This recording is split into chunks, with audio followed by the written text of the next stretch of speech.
Hello and welcome all to this 33rd edition of the Echo Chamberlain live stream. Let's bring on the guests. 3 years ago, my first guest began to dream of establishing a YouTube channel to discuss entertainment and culture. 3 weeks ago, he posted some cool videos. 3 hours ago, he got home from work. 3 minutes ago, he logged onto this live stream. He is Mr. Greg Owen, and he's so cool that he doesn't even need a camera. There he is. And he doesn't even need audio. I thought that's what was going first. That's my bad. How are you, sir? I am wonderful. How are you this evening? I'm all messed up now. That's all right. So you took the whole brood to see Superman. What was the configuration? Do you all sit as one big group, or do the older kids want to sit separate somewhere else? And then we just go in. We go in one big line, all of us, and we just have to watch the little one, but the rest of them, we just chill. Sometimes we go as big groups. We got some friends that go every now and then. We'll be like 15, 16 strong. It's a great time. Cool. Well, what did the family generally think of the film? Did anyone love it? I don't think I could say love, but it was overall fair amount of enjoyment, especially the older kids. The younger ones were kind of bored, which I was very surprised about. I thought it's very kind of MCU style. It's very bright. There's lots of action. I thought the younger kids are really going to eat this up. And they were bored to tears, which was very strange. And I've been trying to put my finger on why my wife and I were kind of, I think bored is too strong a word. Like, I don't want to hate on the movie, but it's just not great. Like, it's not amazing. And I've been trying to put my finger on exactly what it's missing that I'm just like, that didn't really grab me. But my teenagers had a good time. And they're kind of talking about maybe watching it on streaming. I don't know if that'll come to fruition or not, but they liked it. Cool. All right. Well, I'm glad. Now, my second guest was given explicit instructions by his parents that the people of the world are simple and profoundly confused, weak of mind and body and spirit, that he should lord over them, dispatch anyone unwilling or unable to serve him, take as many wives as he can, and rule without mercy. Who knows how large his secret harem is already? He is the Despot of Antrim. Well, I can confess that my harem, I have succeeded in getting my harem up to one woman, but haven't been able to grow it beyond that, which I'm sure Greg would approve of. That said, my parents did say all that. They said, "Go conquer the world, Despot, and be evil and kill lots of people and become the Emperor of Earth." But they never gave me any instructions on how to do this. Like, I don't have any superpowers or anything, but they just expect this of me. I don't know why they think I'm capable of doing this. I would if I could. Like, believe me. Well, I think we'd all be better for it. Now, what am I going to put up on the stage? On the screen? Sorry to interrupt. I think your computer is capturing your mic, or are you using your computer mic? I should be using the show mic. Does it sound rubbishy? Yeah, a bit. A bit. It's a bit ruby. It's not too bad. I mean, it's perfectly understandable. I just thought maybe I'd tell you in case you were trying to use a better mic. All right. Well, I'll introduce you. That's all right. I'll get the rest of the gang up, and then I'll discreetly try and figure it out. So shall I bring up this thing on the stage for you to crow about? Oh, yeah. I wanted to plug my video because this thing has taken me nearly 2 months. So this is every Danny Boyle film reviewed, and I just go through his entire filmography from start to finish and review all his movies and do a little best to worst at the end of the video. And yeah, check that out. That'll be up today. All right. Well, you heard it, folks. Every Danny Boyle film reviewed by the Despot of Antrim. Okie doke. And to today's featured guest. 15 years ago, in a small Welsh village, a boy with grand dreams of a football career was involved in a friendly school match, with his father and prospective coach watching on. He decided to give it one last crack, one last bittersweet chance of impressing and standing out. Just before the last whistle, he kicked the ball at the goal with all the strength he could muster, and time seemed to hang suspended. The ball lost momentum and faltered, but it was his incredible good fortune that in place of a tenacious goalie, They were two boys facing each other cross-legged, playing a game on their devices. And they were so oblivious to the football match, they didn't even notice the ball crawl over the line between them. That boy went on to have a successful football career. One of those boys in goal went on to have an even more successful YouTube career. He is, of course, Muller. How do you know all that? I remember it from Open Bar. It stuck out as an anecdote on Open Bar. It wasn't well devices. It was Top Trumps we were playing, and it was one of the most embarrassing sport moments of my life. It probably defined that I'll never play sport again. Because to be fair, I obviously didn't give a shit, so that's how it goes. But hey, hello. Yeah, it just stuck out as a beautiful image in my mind that I've never been able to shake. Oh, Since. it was movie-like. The ball went between us really slowly, and we both realized too late, and it went into the goal. Our team were not happy. Tragically, that guy switched codes from football to rugby and has now been in the Welsh rugby team, which went through 21 months and 18 games losing streak, only just broken against Japan. So congratulations to Welsh rugby. Finally, the victory we needed. Put the country back on the map. Brilliant. Well, now that we've got the whole gang here, I guess we've got to better talk about the Superman film. Well, I'll just go around the horn and get everyone's perspectives, I suppose. Or perhaps I'll give mine, which I've written down. A film about a Nietzschean Übermensch figure, ironically created by two Jews, a quasi-religious figure written and directed by a Hollywood atheist. Bombastic, bloated, tonally mismatched, histrionic and sapping instead of kinetic. Loud, frustratingly emotionally empty modern slop with a smattering of good ideas, a main character who is frustratingly hamstrung, who is tediously, almost dispiritingly getting fucked over, plastered, crushed, pulverized until the very end, never has the beguiling aura that is intrinsic to his appeal and brand, and a film with no heart or sense of grandeur or wonder. So that's my takeaway of Superman. So, Greg. I don't disagree. I don't know that I would use quite the strong language, but it was.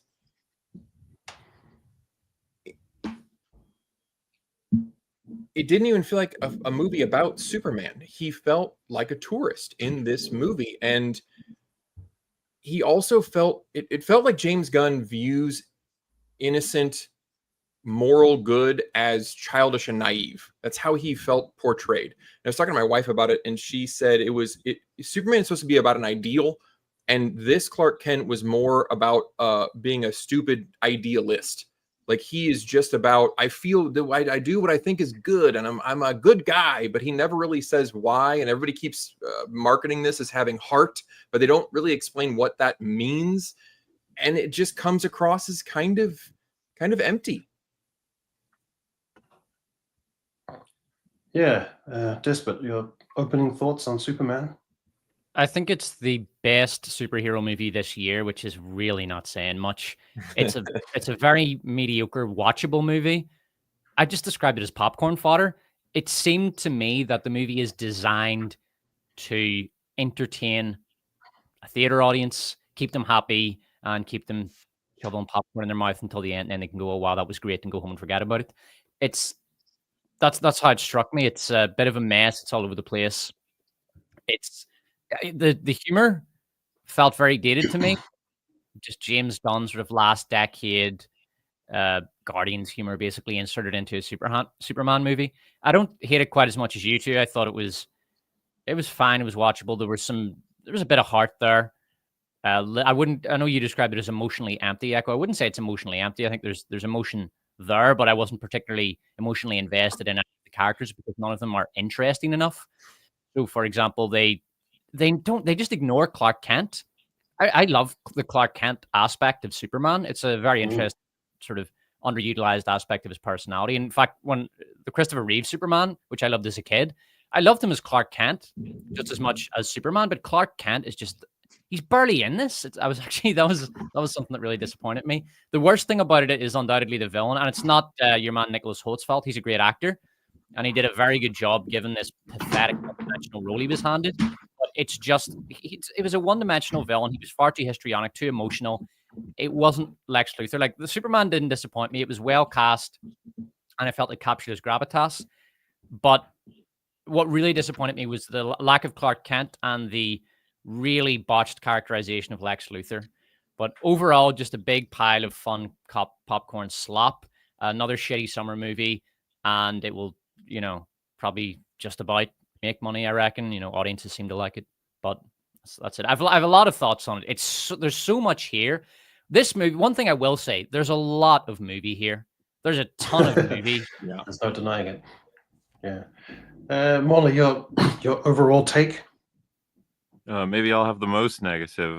My opinion of it has only sank the more I've discussed it on any and all streams. It was crazy because we did like 7 hours of EFAP on it, and I was like, well, that's about it now. That's enough. And then I listened to someone else's coverage and then someone else's coverage. And I was like, oh man, I didn't even catch that or that or that. Like all these mistakes, all this, how incoherent it is. And then I think maybe unfair to this film, but it's still something we have to consider is the amount of weight on it as a foundational film for a supposed universe, what it's supposed to do, how it's supposed to, get a whole new audience ready for a new generation of superhero movies for DC, and how it's supposed to support a bunch of movies coming off it. It's just like, I end up thinking about all kinds of stuff now that the conversation's moving slowly from the story of it to the story outside of it. And it's like, how is Supergirl going to survive as like a extension of this film? And, that extends then to the Lantern show they want to do and a bunch of other stuff, but like the story itself, it just never stops, super incoherent. And then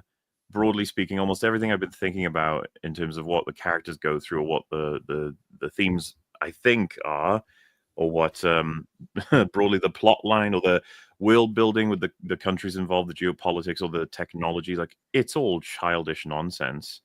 And I think that would be okay if I was at least very entertained, which, I didn't laugh at all. And it actually had me questioning, like, should I go back and watch Guardians 1? Because I remember that being really funny.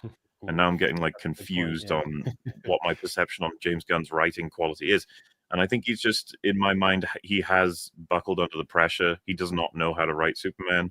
He didn't know how to write this film. And under the all kinds of, like, the fact that he wrote it such that there were a bunch of monkeys posting hate on Twitter, like, to me tells me it's like, I think part of his sort of the meta of his production as a creative has bled into his ability to tell stories. And I have somewhat lost faith in him, and I do not enjoy this film. I doubt I'll ever watch it again other than for work. Yeah. It's a prime example of the double failure of simplifying emotionally and thematically while also complicating narratively and structurally. So you're right. This is the most film packed with film stuff and ideas I've seen maybe in a long time. So you've got dense folks in the cinema. They don't really know what's going on, just shoveling popcorn into their gullet from a bucket shaped like Lois Lane's vulva or Crypto's kennel or whatever it is. I'll defend the 93% audience score. Just, for example, I couldn't really understand why the audience liked Thunderbolts so much. I just can't. I don't get it. Why do people like this boring fucking garbage slog? But I get why they like Superman, because it's very J.J. Abrams. If you remember how he made movies before he was in director jail, his style was to just throw this kinetic sequence of flashy shit at the screen, and there was so much going on that no one noticed the glaring plot holes and the awful characters and just how terrible everything was. That's how he succeeded with Star Trek and how he got Star Wars. And it wasn't until the rise of Palpatine that it actually people finally noticed what was going on, and that's when his career sank. That's kind of what's going on here. It's very J.J. Abrams in the sense that it's just a sequence of kinetic shit thrown at the screen, and the audiences are just going to be look at this, and there's so much going on that they don't have enough sort of mental space to comprehend the plot or to think about it for 2 seconds. So, I mean, even in the quieter moment where it's him and Lois talking, there's a fucking battle going on outside between the Green Lantern gang and some giant bacteria. Like, the movie never stops for even a moment. When he's alone in that cage with Stone Man or whatever he's called, the guy with the kryptonite hand, his kid is over there and he wants to rescue his kid from the bad guy. And Lex Luthor is coming back and forth shooting people. And then in the meantime, there's a subplot with Lois Lane. The thing just never fucking stops. So the audience can't really think about it for 2 seconds and think, wow, this actually isn't making much sense. Well, the issue is that they wanted you to think about something at all. And I think I had a comment earlier today that, because I think the dog sucked, and somebody said, well, the dog was really useful because it lets you know that you're watching a comic book movie. The dog, this is the kind of Superman that has a dog. He's got a dog with a cape on, right? It's not serious. The issue is that James Gunn, I think, was trying to be deep in this one. Like, the makers of the Fast and Furious movies know they're making Fast and Furious movies, right? They're not attempting to explore the ethical dilemmas and the philosophical consequences of stopping war or whatever. The fucking cars with rockets on them and they're chasing goddamn jet planes, okay? They know that, and that's fine. And I think the issue with this one for me is that it's trying to do a little bit of both. It wants to be silly and get away and have the excuse of like Deadpool, like, we're just fucking around, it's no big deal. But then also, I think James Gunn, there's enough threads where he did try to set up thoughtful ideas, but then didn't chase any of them down. And so you're left with this pile of yarn that doesn't go anywhere, but it's also not as fun and whimsical as it could be if he wasn't trying to do those things. And it feels like it's written by somebody with severe unmedicated ADHD. And this is what you end up with. Trying to bring everything together, the international geopolitical situation, that's like a huge thing. The pocket universe dimension thing. That had to be an analogy, a sort of analog of Ukraine, Russia, possibly sort of Israel, Palestine, and its various other neighbors it's at war with. I mean, it was written, when was this finished up? 23, probably? It's probably Russia, Ukraine he was going for, that kind of analogy. Or like the brewing Israel. I don't know. It wasn't another one of those non-explored things that doesn't need to be in the movie at all, really. It's the opposite of what we've been criticizing. Like a lot of the geekdom has been criticizing how superhero movies are too big. They're not grounded enough. They're not focused enough, and it's too multi-universal, and it's too international. Like you look at something like those fucking Black Panther movies, and they're happening in like 12 different countries, and it's like, Jesus, whatever happened to Spider-Man just webbing around New York trying to save folks? That I think here that's a big problem. It's too scaled up, especially for the first Superman movie. I was hoping for something a bit more small scale than this. I'm really sort of sick of that giant scale multiverse bollocks, and this just makes the same mistake. Just tonally, you can never settle, like, are we in a grounded reality or not? Like, you've got one scene where someone just gets shot in the head in a brutal act of gothic violence, and then it switches to a scene where there's pop music playing, and it's a jaunty, fun scene, and then there's monkeys typing on computers, and there's global, geopolitical stuff going on. So and then there's like a big, goofy, huge monster, and apparently no one gets killed or even all that severely injured in the carnage and the melee. Everything is all over the place, so I didn't even know what the tone is in this film. So it just becomes stuff on the screen with no connective tissue or any kind of gravitas or emotional appeal to it. So it's just, I feel so miserable watching these films now. They're so bloated, and I've sort of tried to contextualize it. I'll go back to that in a second, but dense in both senses, DBS. So it's dense as in completely stupid, and it's for stupid people, brain people, to sit there shoving popcorn into their gullet. So it's dense in being stupid, but also dense in being congested with plot ideas and runtime and acts and content and backstories and spin-offs and stuff. So why, like, it's the shittiest version of both things that you could have in a cinematic experience, is to be dense in both senses like that. It's the worst of entertainment. Would you describe Jurassic Slop as dense in both senses? Because it's a very simple plot with a very simple subplot. I guess, but you've got the two plots going on. It's a MacGuffin. It's just a three MacGuffin. It's a very trite, let's go get three MacGuffins so we can get our treasure kind of thing. It's just a treasure hunt, basically. And in the middle of the treasure hunt, you also have a lost family plot. We'll take the treasure hunt, take the family plot, boom, there, Jurassic Slop. That's very simple. I wouldn't describe that as a dense story. A child will be able to follow that. But it is dense in the sense that it is incredibly dumb. But it's so dumb, even audiences rejected it. What did audiences rate that piece of shit? Yeah. But Captain America: Brave New World, like that's pointlessly, crazily, stupidly dense. Wouldn't Yeah, you say? In both senses. Yeah, absolutely. So I don't Fuck know. me. Audiences gave that Jurassic slot maybe 71%. Man. Yeah. So I don't get it. Jesus. What is the appeal of making these films? Who enjoys them? Does anyone enjoy them in a visceral sense, or is it just supposed to be C plus content? I mean, you figure Superman is you could sell it as just being like a summer blockbuster, and I think it could get away with that, but I think Mahler made the point that you're trying to set up a whole. I mean, they are trying to set up a whole universe, the whole DCEU thing, and I think as a standalone movie, this one's fine. I think we've all agreed it's, I don't think it's awful. Everybody has a lot of fun with it. I'm not surprised the popcorn meter or whatever is high because you leave thinking, yeah, that's fine. It was good. I had fun.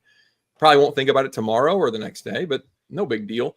And that's going to make some money. There's no problem, but you can't build a franchise on something like that. And this doesn't have any roots that you're going to be able to grow with. Well, in fairness, Greg, they made the Jurassic World trilogy, the Chris Pratt trilogy, and they were all major successes. And this one is another major success. So they can build a franchise. Like one of the reasons I think Jurassic World was so successful during the woke era is because it didn't go woke, it went slop.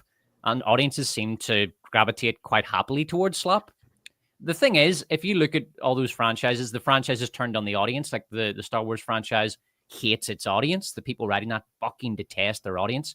Jurassic Park never went like that. The writers and the creators never thought we hate our audience and we want to fucking stick it to them and tell them that they're all a bunch of racist, sexist patriarchs. They just wrote they said, okay, this is a big pile of fucking slop. Let's write it like that, and audiences will love it. And that's why it worked. Yeah. Well, was there any stuff that you liked in the film? Because I thought the Pocket Universe stuff was actually a pretty cool concept. It's pretty good until it got sloppy CGI mess. Then I kind of switched off. But The was river alright. of Legos was a little strange. Yeah. I but that didn't was like fun. the Pocket Universe at all. I felt if you are so advanced that you have access to Pocket Universe technology, you're not going to be wasting your time worrying about one superhero on one planet. You're going to be off doing far more interesting and important stuff. It's absurd. I mean, if Lex Luthor can do that, he's now essentially like a multiversal genius. He's not going to have time. They even for had him Superman. say he didn't just access it; he created it. Hmm. You created a universe in your first movie. In the DC universe, you've got Lex Luthor cracking cloning nanites to the point of creating an overpowered T-1000. He can clone super people, by the way, pocket universes, and then all the other tech that comes with it. He's got mind control for animals. Just like, can you calm down? Jesus. He's You know, pretty it's powerful. like, oh, what? Did you can't possibly work? It's like, it's a lot of variables for all the writers in future to have to now keep in mind. So I'm gonna say, but the other thing is that everyone is just dude guy. Like even if it's someone stuck in a prison cell who can generate kryptonite in their fist, they still just talk and sort of act like just dude guy. And then even Superman is just kind of generic dude guy. And then Jimmy in the office at the Daily Planet is also just kind of dude guy. And the Justice Gang guy is basically just kind of douchey dude guy. So everyone is just dude guy.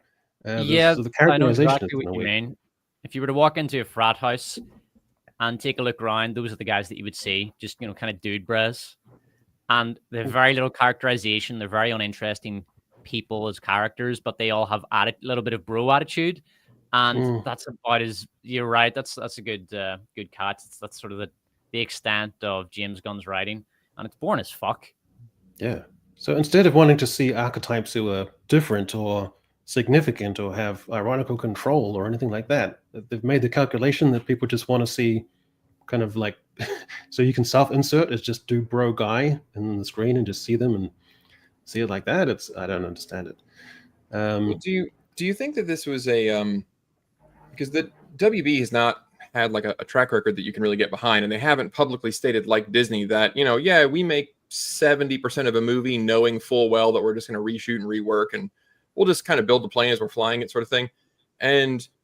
But do you think with WB, does this movie feel like it was written by someone who is a schizophrenic, or does it feel like this is one of your Snow White, Brave New World style movies where there was something else and then they re-edited it and reshot it and just remixed it to hell. And so you do have elements that should have gone somewhere, but now they don't? Or do you think Gunn was just so all over the place that this is how he wrote it? Well, if you're given Superman, it's like this incredible opportunity, and there's so much writing on it. So I think on balance, the better risk is just to stuff it with all your cool ideas. And even if it's a bit hodgepodgey or messy or scatterbrained, you can hopefully dazzle and impress with all that stuff and generate enough buzz and conversation and excitement from throwing in all that stuff. So I think that's basically how it ended up. But the thing towards the end with the nanonites and his face is getting covered with the thing and it's getting into his lungs, completely extraneous and pointless. You could just cut it out and just trimmed it down and gone into the next thing.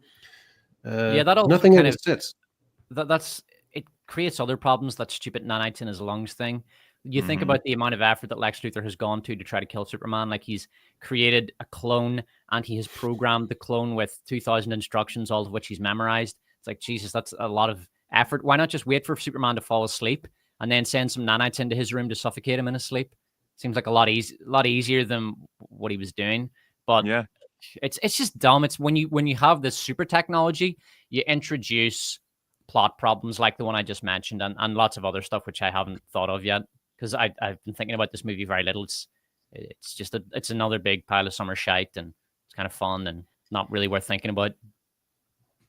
Yeah, strange. So it's nothing, because you got the Gunn and the Snyder dialogue online, but it doesn't really matter. It's nothing there. Like, none of them particularly seem all that great. The Rotten Tomatoes, and then people from one side saying that's rigged, and on the other side, people saying there's review bombing, so it's rigged. Yeah, So that that's a whole little element strange. dies as well. One thing I will say about this movie, I do not have strong feelings about it. Like, if you Yeah. think it's shit, great, okay. If you think it's fantastic, okay, I don't really care. This is not a movie that elicits any sort of strong emotions in me. I don't particularly hate or love it. It's just very, very forgettable to me. Kind of fun and very dumb. But I have no strong feelings about it. But yet the internet is like, fucking the. Yeah. Well, it was for about 2 days, and then the film actually came out, and everyone went, "No, it's just a film." You had that Pillock from Variety on the red carpet, trying his best to kind of juice things or try and get some little Oh, that catch, or try and Mark Malkin to try and Even, stir any kind of thing. Piers Morgan was trying to rage farm off it, like saying, Mhm. "Is the new Superman woke?" And I think he had Chris Gore and some other geeks in. And I mean, I love Chris Gore, but I'm not saying that like he shouldn't have gone on. But I do think that Piers Morgan was just rage farming. There's this movie. It's not like woke garbage. It's not fucking Snow White and the 7 CGI abominations. No, so yeah, all this outrage, but even that sort of turned out to be nothing. So there's just so much nothing about this film. That's the big takeaway. It's going to be just enough. So even the whole thing about did it earn more than the Zack Snyder film, and even that's just kind of a total wash, because you can just look at the metrics any way you want. You can look at, oh, there was the Thursday something for the blah blah blah special screenings, and if you factor that into the such and such, then it equals out as blah blah blah blah.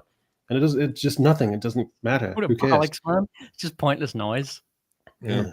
Well, it was. I think it'll do well though, because, like, I was talking about it in a review, and I think it'll do okay in the theater because it's a theater movie. Like, if you're going to go see something, you should go see this one. And if you're even mildly interested, because it's beautiful in the theater, and I don't know how it's going to look at home. I do think that some of the shots were like when he stops the building from falling down on that one car, and then the building does collapse and there's a big dust cloud and he's floating above it, and it's just, that's a cool shot. Like, there were a lot of cool shots like that were very neat looking. And so yeah, while you're in the theater, you're like, this is super cool, it's bright, it's colorful, I'm having a great time. And then yeah, a day or two later, you're either not thinking about it, or you start to get that fridge logic, like, why did they, if he has a pocket universe, or he has a whatever, like, if he really did want to kill Superman, what was the point of interrogating him for 2 days? Like, things like that will catch up to you, and then it'll start to bug you. But I think for most people, they'll just go, oh yeah, it was all right, it was good, I had fun, and that'll be that. And it won't generate. They tried to get thematic and interesting, where Lois and Clark have their big discussion in her apartment in the mock interview, but even that sort of degenerated into Lois just sort of shouting over the top of him, and so he couldn't really express himself, and that also became a kind of frustrating nothing, which could have been. It was such a shit moral conundrum. It's like, should you really have stopped the war, Superman? Yes, love. Okay, the answer is yes. Stop this. It's like, do you know those middle school and high school essay topics, like things like, should smoking be banned? No. There you go. One word essay. But the point is to try to get the kids to think in very basic terms and to teach them critical thinking. It was kind of like that. It was like a middle school essay topic. Was Superman wrong to stop a war? It's a one-word essay answer. Yes. But in this movie, it's treated as like a moral conundrum. It's not a fucking moral conundrum. Wars are horrible. They killed children, okay? Superman did the right thing to stop these two backwaters going to war. Oh, I fucking hated that scene. And then the whole world just turns on him before he's even allowed to sort of account for himself or respond to the properly decrypted video from his parents. So right it after just the world was saved. Yeah. So it's emotionally incoherent and all over the place and just purely reactive. And again, you don't know what type of world you're in. It's sort of grounded in reality, and then it's also completely farcical, and it's. Yeah, for me, that was the dumbest part of the movie, because the first question they would ask is, okay, his parents wanted him to do this, but does he? Presumably he doesn't, because he's already well into his 20s and he has never made a move to conquering the world. So my guess is that he doesn't really want to, and I don't blame him, because that's a lot of effort. You know, ruling the world would fucking suck when you think about it. Yeah. So, why would they believe straight away? First of all, the video, they believe that it's real. I mean, and in the age of fake news, at least it's gonna go down along political lines. I don't want to get into it too much, but basically it would fall along political lines. You would get something like the right wing would be more pro Superman, the left would be anti Superman, something like that. And then some people who are politically inclined to believe the video would, others. But this sort of universal reaction is absurd. It kind of nerfs the world, making everyone look like retarded morons who are completely lacking in critical thinking skills. And if the moron box says that thing is true, then thing must be true. It's so dumb.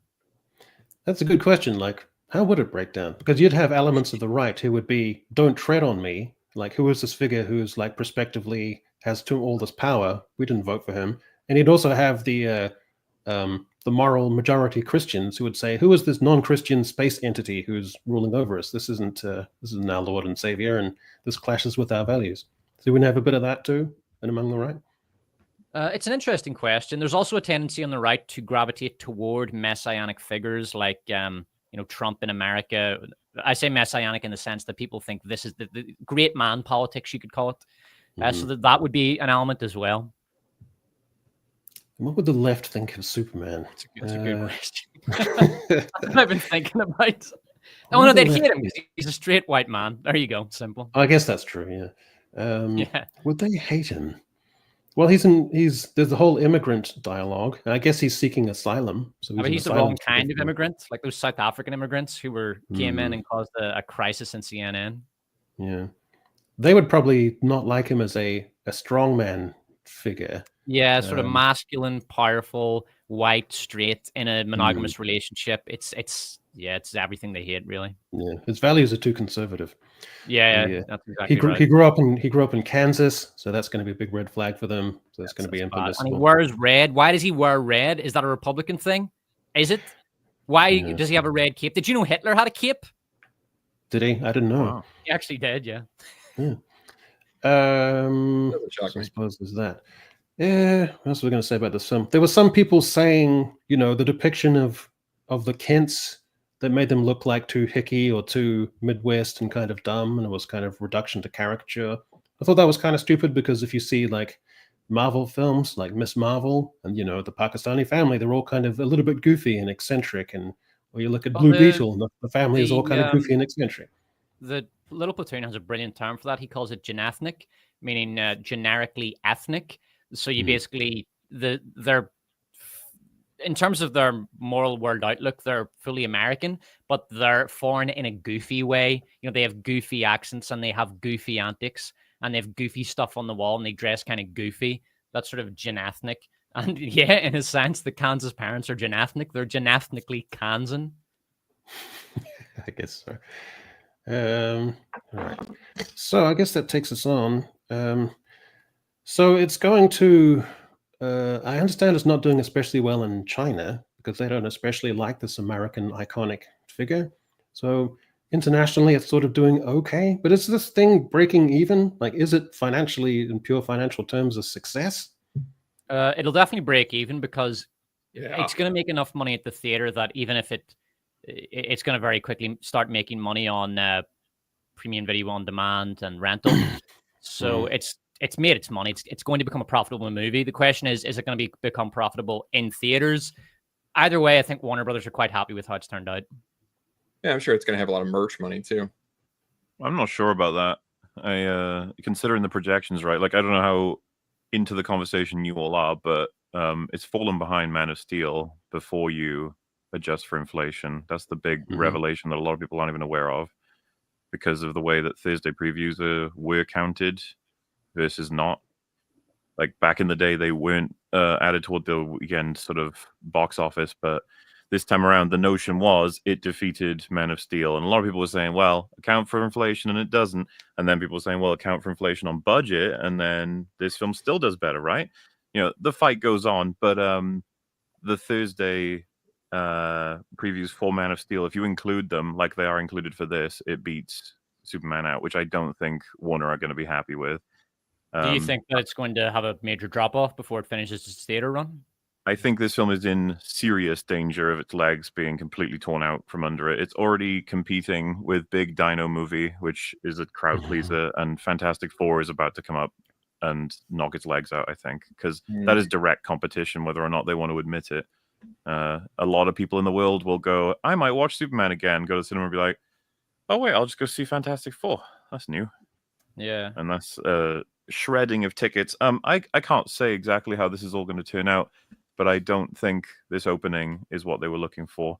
And I think if they hit, let's say, a cap of, if they went all the way up to 900 million, I think Warner Brothers would be really happy. I don't think they're going to get that. If they hit 700, it would be like, that's acceptable. That's optimistic, though. Like, I think 700 looks like to me like the ceiling for this, and that's very optimistic.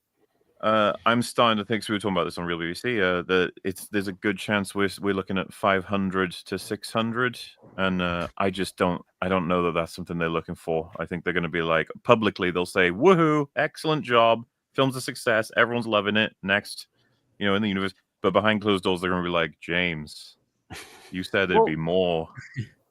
In fairness, the biggest problem with modern superhero movies from a financial perspective is that they're too high budget.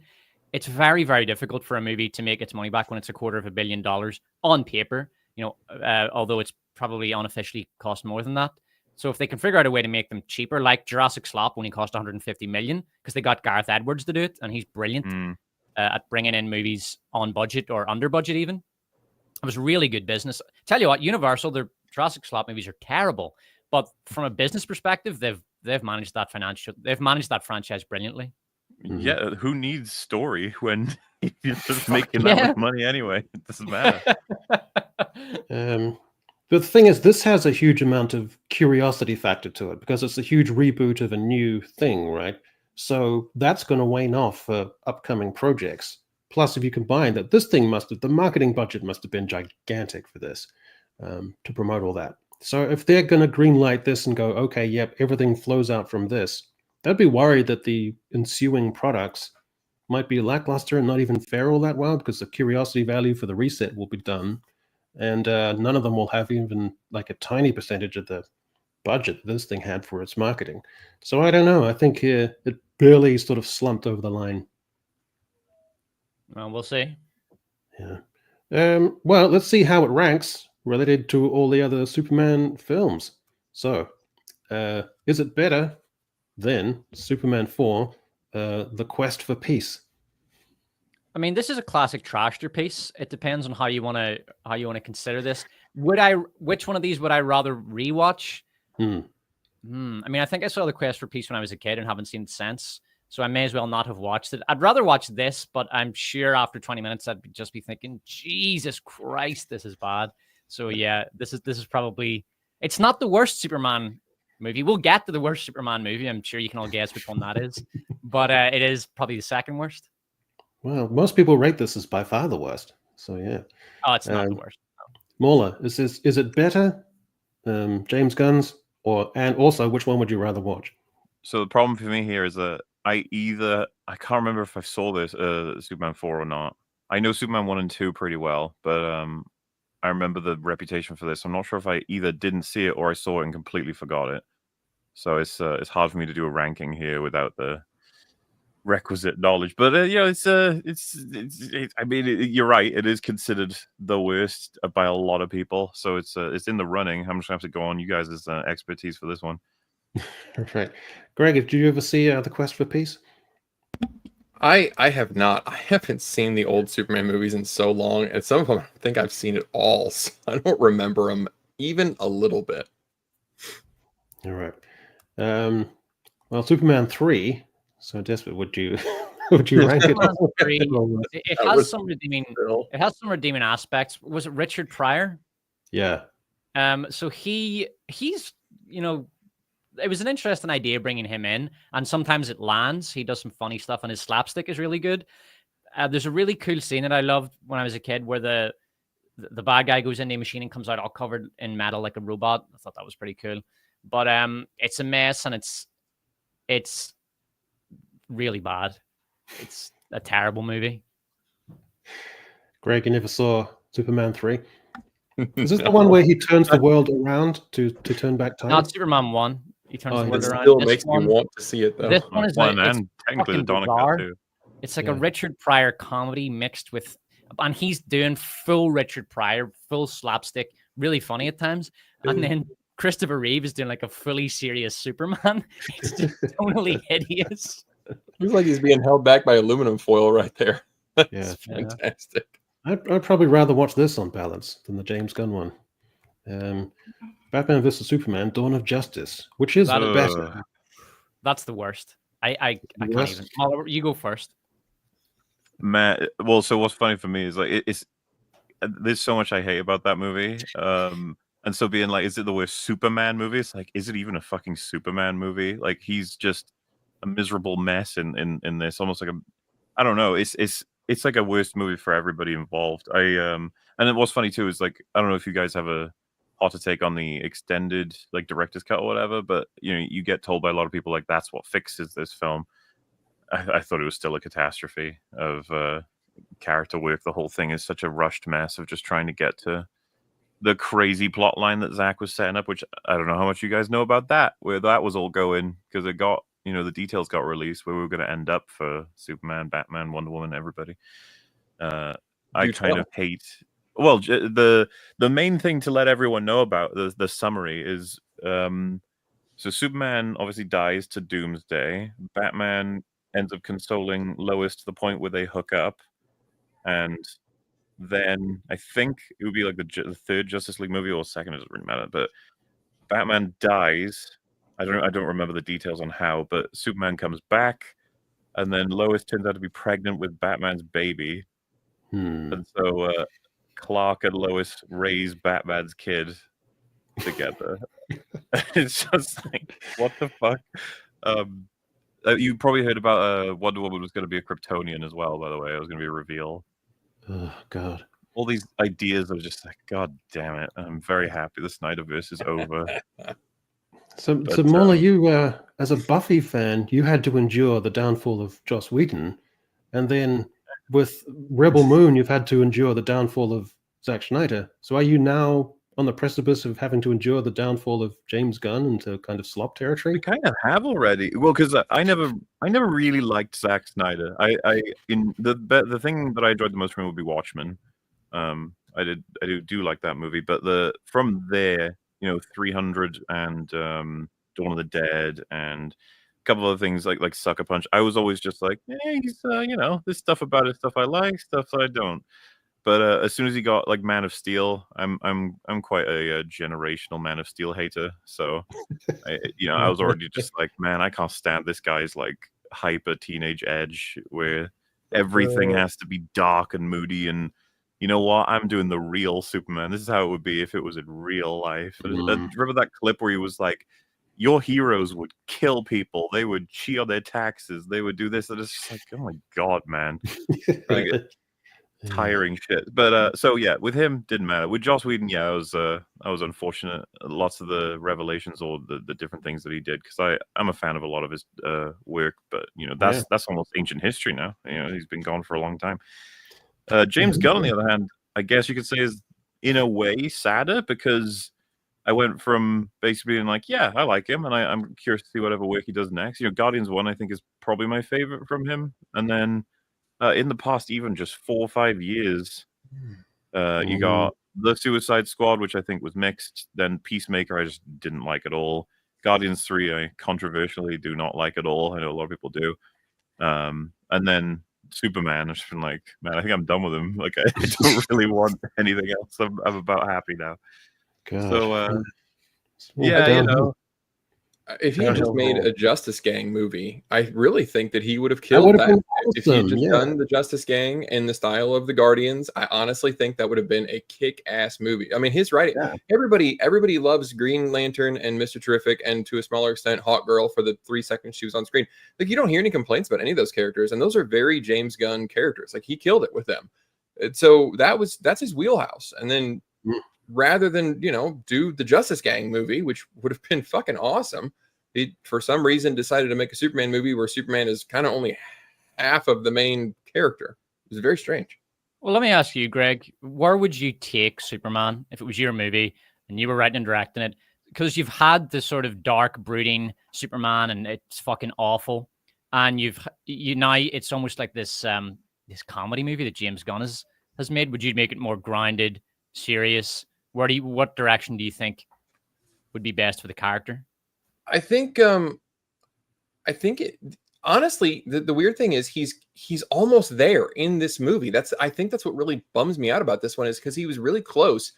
This movie has all the bones to make this work, where the only issue is that Superman is portrayed as naive and childish and a little bit stupid, where a lot of people, they want Superman to be this idea. They want him to be this very static character. He doesn't have to have a growth arc. He is the Uncle Iroh. He is the guy that's like, this is the standard, right? So instead of making him a dumbass, they should have made him confident in his decision to stop the war.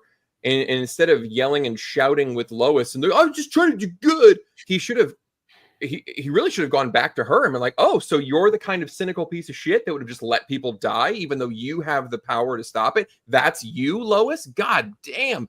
And I think that he doesn't need to be mean to look at the Justice Gang and go, wow, guys, this is what your powers are for? You're just going to lounge around in this building and Guy, this is really, you're just going to get autographs and photographs. Like, this is what you guys want to do. I think that he was almost there and just needed to not try to make Superman complex. He's simple. He is good. He is the moral standard of the show. And everyone else throughout the story looks to him and go, damn it, I want to be more like Superman. And that's how the movie ends. Everyone's trying to be more like Superman. That's where you go. And he already had most of it.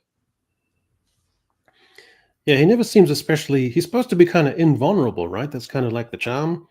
But he seems like vulnerable to just about half a dozen different things. He can get crushed. He can get beaten up.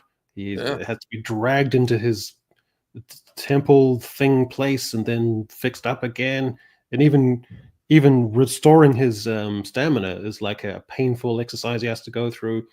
So I'm seeing him more sort of screwed over and bent out of shape than I'm actually seeing him as this kind of impervious character with who's supposed to have moral integrity, not to be second guessing himself. He's been at this for 3 years and he's still second guessing himself. He's a grown man. He shouldn't have to be like splutteringly having to account for himself. He should have gravitas and a quiet integrity. That's kind of what you want from the dude. Well, anyway. The 3-year thing, that's I think part of the problem is that the opening montage says that he's been at this for 3 years. They get the whole 30 years, 300 years, 33 years. So this is not an origin story, but I couldn't help feeling like it was an origin. I couldn't help feeling like he was just sorting out how to be Superman. And I think that's part of the incongruity of the movie, is that you're told he's been at this professionally for several years, but then he kind of doesn't really know why he's doing it and doesn't really understand what good means. He's just I don't know. I'm just good, right? It's fucking not Gandalf. I am good. Like it's kind of that level. It was really, really bad. Yeah, so that was kind of the shitty part for me because there's no emotional anchor to anything.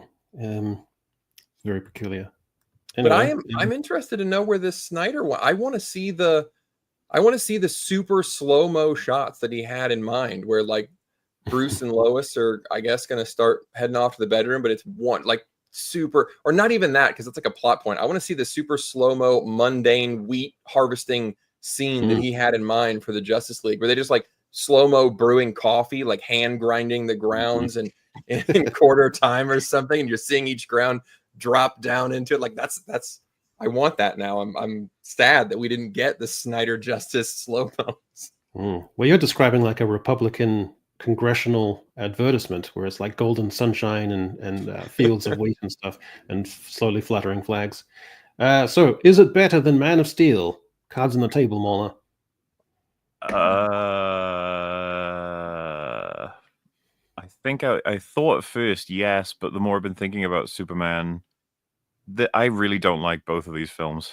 I actually rewatched Man of Steel, and holy shit, man! Like all the Jonathan Kent stuff, telling him to drown kids, was a bit much. And then of course his if you remember when Zod is moving the ship that has all the embryos in it, and he says, "If you destroy this ship, you destroy Krypton." And then Superman says, "Krypton had its chance," which is just like fucking hell.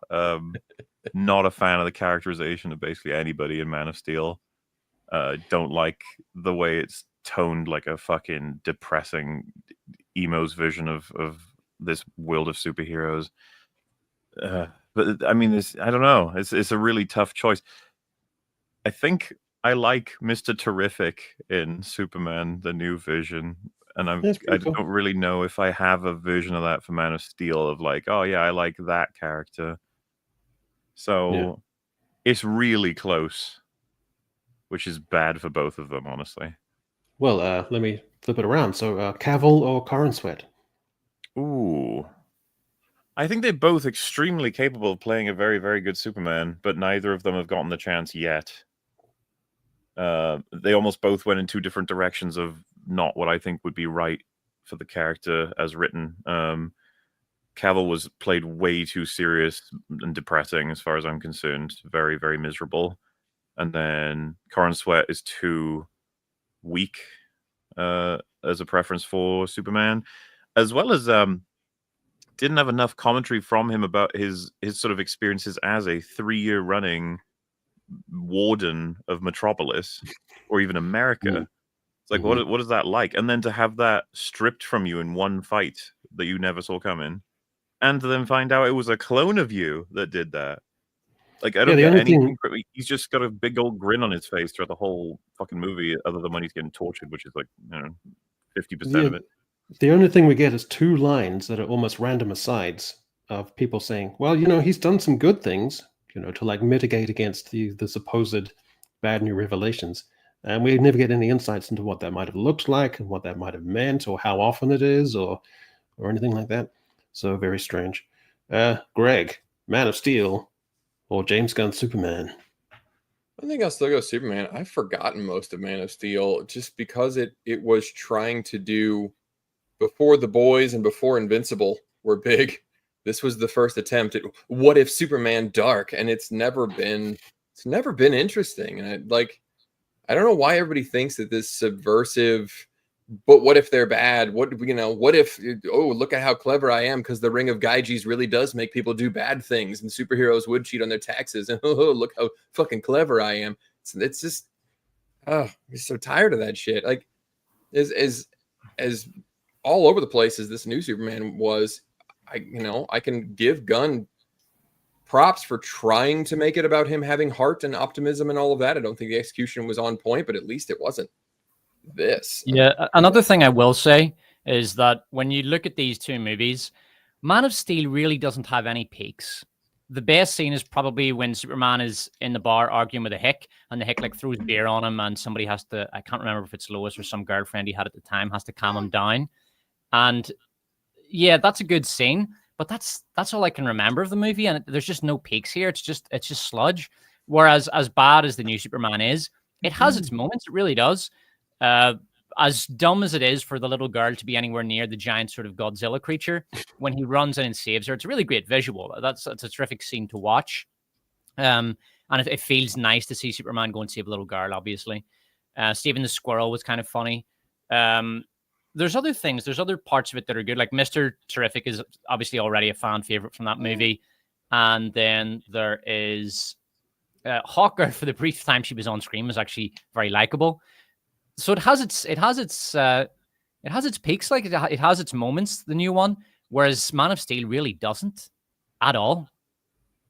Yeah. I think Henry Cavill, though, has the appeal of being he gives off a kind of ethereal, otherworldly vibe. Like he kind of conveyed that on Superman, I think, really well. But overall, yeah, I don't know. None of them are particularly. So it's kind of a wash with those two. Superman Returns. The big kaiju thing in this new one was like one of those fun, subtle storytelling things that it did a good job of showing that, like, oh yeah, he's been doing this for a couple of years and he's fighting a giant monster, and everybody was just like, oh, sweet, Superman's at it again. Like, I did think they didn't follow through with that idea, but that was one of those threads where, like, oh, you're exploring this idea of like, what would it look like for people to be super used to this guy just saving you from monsters all the time, and they're just filming, and then they almost die, and then it causes problems. Like, that would have been another one of those fun threads to chase down, and he just didn't. But it was funny.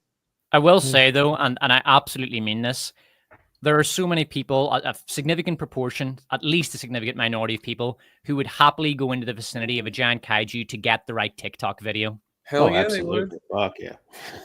Absolutely. Superman Returns. So, Mauler, which is better? I don't know if Mauler's here, but I haven't seen this one. In fact, I'm sorry. I think it's. Oh, sorry, Mauler. Go it ahead. was the mute button I had on. I didn't realize it. Yeah, so the big takeaway I had from this movie was that it was extremely fucking boring. Lots of pacing issues, and then Superman being portrayed as a kind of a stalker who's constantly sad about the life he left behind, sort of thing. I was just like, this is not what I would do for Superman returning. It shocked me when I was like an hour into the film and I'd realized like nothing had fucking happened yet. Stuff that could have been achieved in 10 minutes, let's say. There's like a highlight or two of some scenes people talk about that he gets to be relatively heroic, and I like Brandon Routh, as an actor, and I think he's another Superman that was screwed over by the script. I'm not a huge fan of this film at all, but I would still like it's that metric where it's like it's way more boring to me than Superbad 2025, but it's still probably better because it's way more coherent. Yeah, And, I guess it's true. I don't know. Yeah, I can go with that. Yeah. Greg, which one are you going to watch? I don't remember anything about this movie at all. I should go back and watch these sometime. Despot, you're forced to choose between the two. I've never seen this movie. In fact, I didn't even know it existed until about a week ago. All right, so I guess that's a wash as well. Okay, Superman 2. This might be a little trickier. Molly, I'll say this. I think this is the best Superman movie ever made.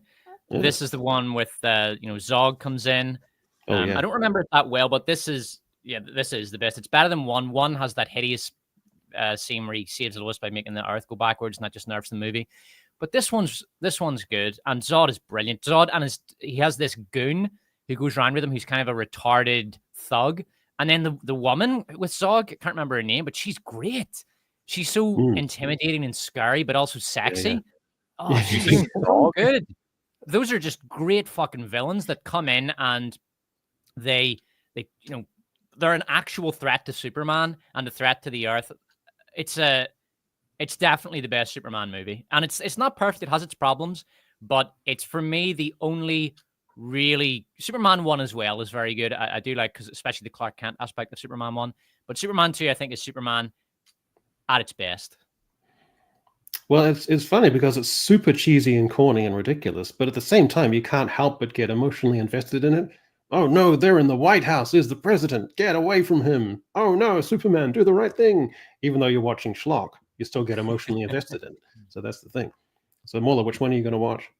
Well, so for me, Superman 1 and 2, I love they're like two halves to a full story, as far as I'm concerned. And if you run with a Donna cut for Superman 2, as much as, because I totally agree, as a mechanic spinning around the Earth to rewind time and undo all mistakes and stuff, it's obviously not advice I would ever give any writer, because it's just, you can't have stakes anymore if you could just do that every time.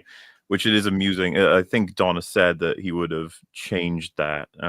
Certainly about his cut of the second film's ending, which isn't in the theatrical version. But I love Superman 1 and 2. Together, like I said, I almost see them as inseparable, because the continuity it kicks in straight away, and you get the full, I'd say, story of Lois and Clark, and then the challenges Superman has to face, and the decisions he's making related to his two fathers, and the sort of thing between that. Christopher Reeve's Superman portrayal, it's just been unbeaten, and I don't know that it'll ever be beaten. It's kind of pitch perfect, and I get the argument, but I think I might choose Superman 1 as the best Superman movie, just because it's got all of the beats that are needed for introducing you to the character. Yeah, but if like it's I James said, Gunn versus this, which ticket are you going to get? Oh, fucking hell, it's not even close. I'd watch these guys, the Superman 1 and 2, I've watched a million times over before watching James Gunn's again. Okay, great. All right, Greg, I think I got your answer. You're a fan of this, right? Yeah, I think I would watch this in one, but I don't remember a lot about them. Like these are ones that I watched when I was a kid, like single digits at an aunt's house or something, and I remember liking them, but I don't remember a lot of the details. But I think I would still watch these. Because at least these really did have the heart that this new one doesn't know how to grasp again. All right, and of course this. So this would be the overall winner, or would you go with 2? I think that's what he wanted 2. Yeah, like I said, it's very close. It's very close. Oh no, poor baby. So Mola, which one would you choose? Because this one it introduces everything. This is if I was forced to choose, film. It would be Superman 1, because you get the full, like I said. 2, I think, kind of needs this one, as any sequel technically would. It makes complete sense. It's just that I like to take them as a package, but if I had to choose one, it probably would be Superman, the original. There's so much, everything fucking works about this movie.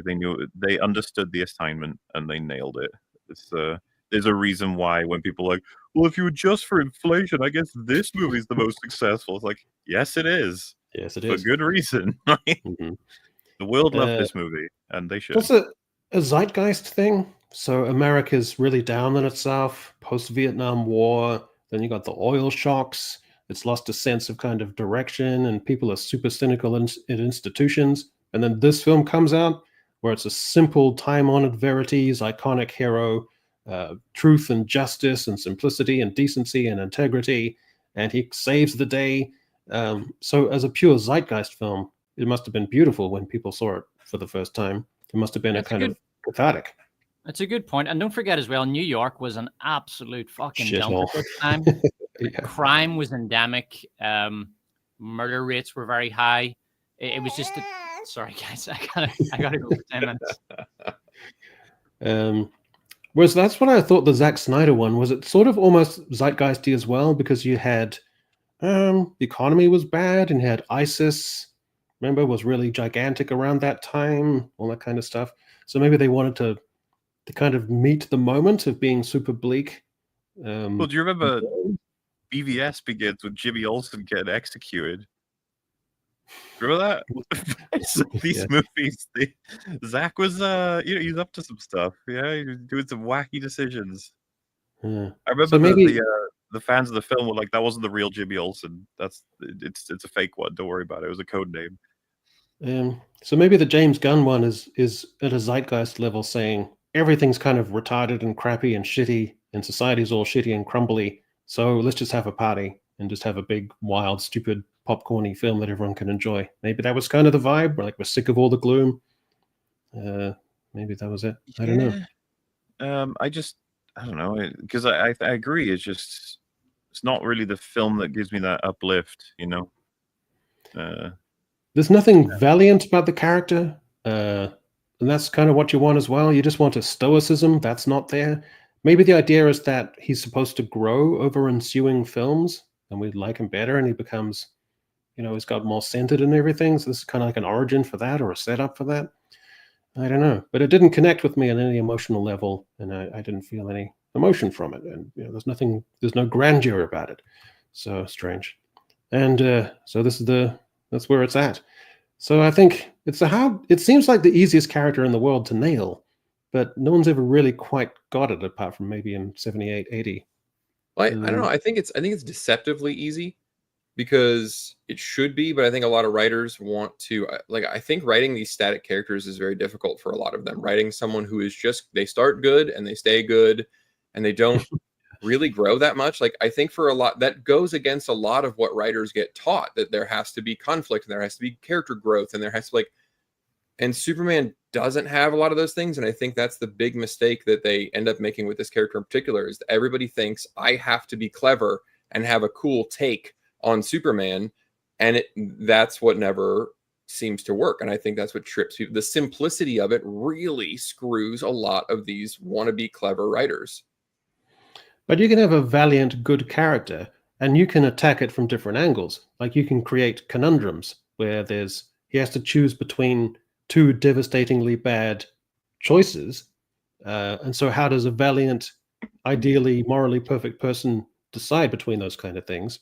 Or you can make him that he's so good that he would never think to manage his image, and so he can be undercut in insidious ways like that. And you kind of feel that there's a tension there, because he doesn't have the wherewithal to combat things on that level, because he just wants to be purely good in that sense. So you can undercut all that goodness. That's where you get the dramatic tension from. That's where my film would go if I made one. So Muller, if you got a blank check and they say, deliver us the script. We saw your thing with, you made that little short film with the critical drinker. We're raving about it at the studio, so we're bringing you in, and you're going to create a Superman film. What's your direction? 78 film is my blueprint. I'm going to have to figure out what people need from Superman. So I'm going to want to talk to a lot of, I guess, industry experts who were there hopefully for when the original released, and what they think is needed for this one, and then try and find out what the most popular, most beloved stories for Superman are in the comics, and see what kind of amalgamation we can bring in. Because I wouldn't want to photocopy badly the Donner 78 film, but I want to pay it a lot of respect. I think we have got enough time that we can tell Superman's origin. Doesn't need to be really long, but I think it is important. And I think that we should show year 1 instead of year 4, whatever is in the movie, year 3 or 4. No way we're doing all of Lex's insane technology. And I think we need to make a clean motivation for Lex instead of the sort of whining and the crying. Like, let's get that out, and let's get in a much more meticulous, focused Stern, and give him a little taste of that. You know what? He's a little worried about Superman in general, and unfettered power. What could it lead to? That sort of thing. And maybe then, once we've gotten Superman and the Kents and the House of El, Krypton, Lex, all of that sorted, we'll see if we have room for who else we might want to bring in. But really, we gotta nail Superman. It's so important. Everyone needs to know who he is, what he stands for, and how important he is as a beacon of hope, justice, and the American way. Let's get that in there, for fuck's sake. Cowards. Come on.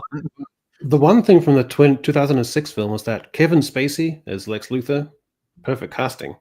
Like, he is Lex Luthor. Is ideal. I also think that, Greg, you can get dramatic tension from, there's a huge intergalactic threat, to the Earth. And the dramatic tension comes from Superman is immobilized or taken out of the picture somehow, or he has to retreat to figure out solutions, and the whole world is saying, where's Superman? We need Superman. And so you build up that kind of tension. That's where you get the tensions as well. So there's tons of ways you can play with the morally perfect character and make it really exciting. Plus, he's a bit clumsy and literal when it comes to romance. And so, the Lois character is very human and down to earth. Like, there's your tensions there. So there's tons of ways you can do it. But yeah. There is. I think you can also, like, if you want to do the real life crap that they always want to do. I mean, you could even go back to You could go back to Saudi Arabia and the or any of these countries where they take somebody out and it turns out that their brutal rule was all that was keeping some kind of balance, and so you could play with that of like, oh, I thought I did the right thing, and it turns out that it was a lesser evil. Like there are things you can do, but you just need your hero to not look like a child while you're going about it, and you're good to go. And one last question, Mola. If Superman's pod had landed in the Welsh Valleys in a small village instead of Kansas, then how would the Welsh parents have raised him differently from the Kansan parents? I mean, nobody would understand what he's saying anymore. His accent would be too thick. But broadly, I think they'd be nice and humble. He might be a little bit more agitated, here and there. Probably drinks a lot, plays rugby. So there's that. Yeah. That'd be interesting. Maybe be like, don't you think it's unfair for me to compete in sports because of my advantages? The parents would be like, no, just go do it, go win. Right. Well, I alluded on the last open bar to the dialogue leaderboard that we've created, Mola, and I wanted to see if you thought this is the right order in terms of worst lines of dialogue going down to least. Would you move anything around? Because we're quite sure that number one is locked in. But anything else? Would you move up or down? Get away from here, you bitch. It's kind of funny how each of these lines, there's very different criteria for what earns them their slots. Because someone at first glance would be like, "Get away from here, you bitch." Why is that there? And you're like, "Oh, if only I didn't know."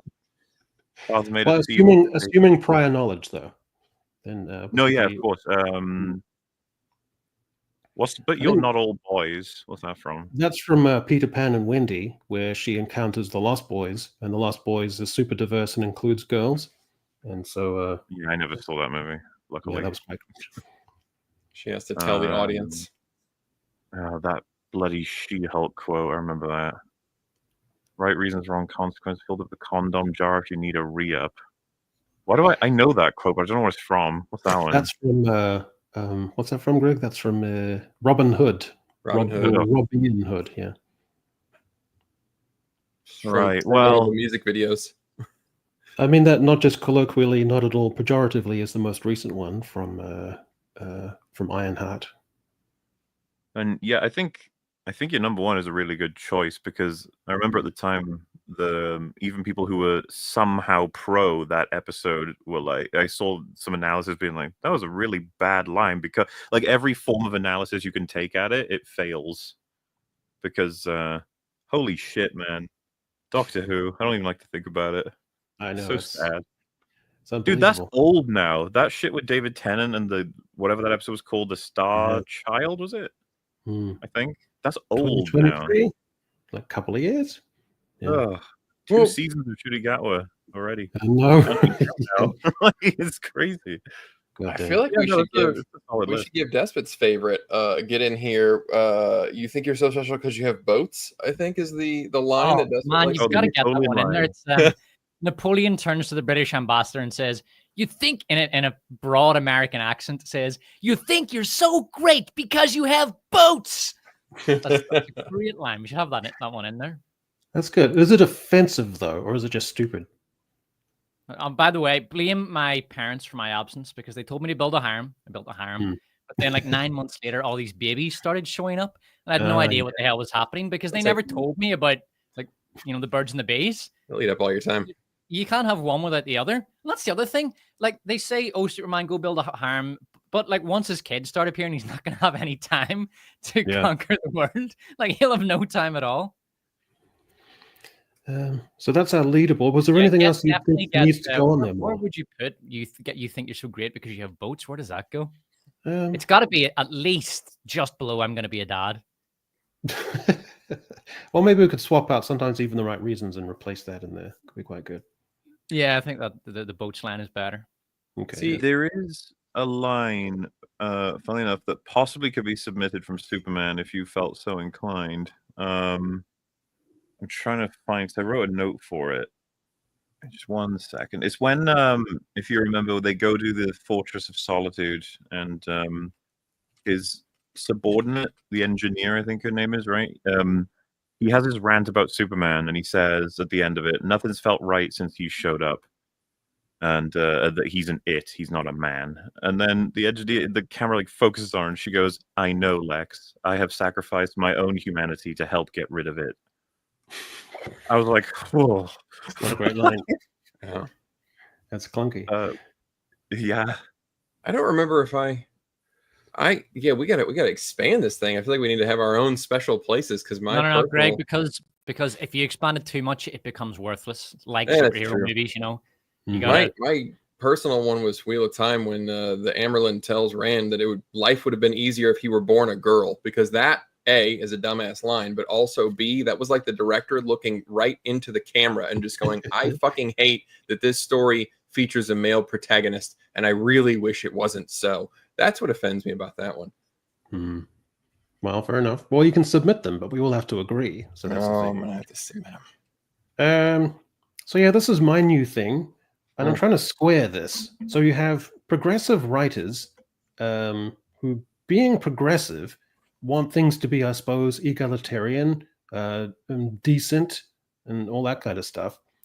But what is it with the creation of these characters who are morally shitty, demonstrably, and yet are marketed and positioned and posited as kind of not just anti-heroes, but kind of cool anti-heroes? There's something delightful and something to revel in there they find with these things. Because we've all decided that Amelia Perez and Ironheart and Riri Williams especially are morally rotten, grotesque characters, and yet marketed as savvy.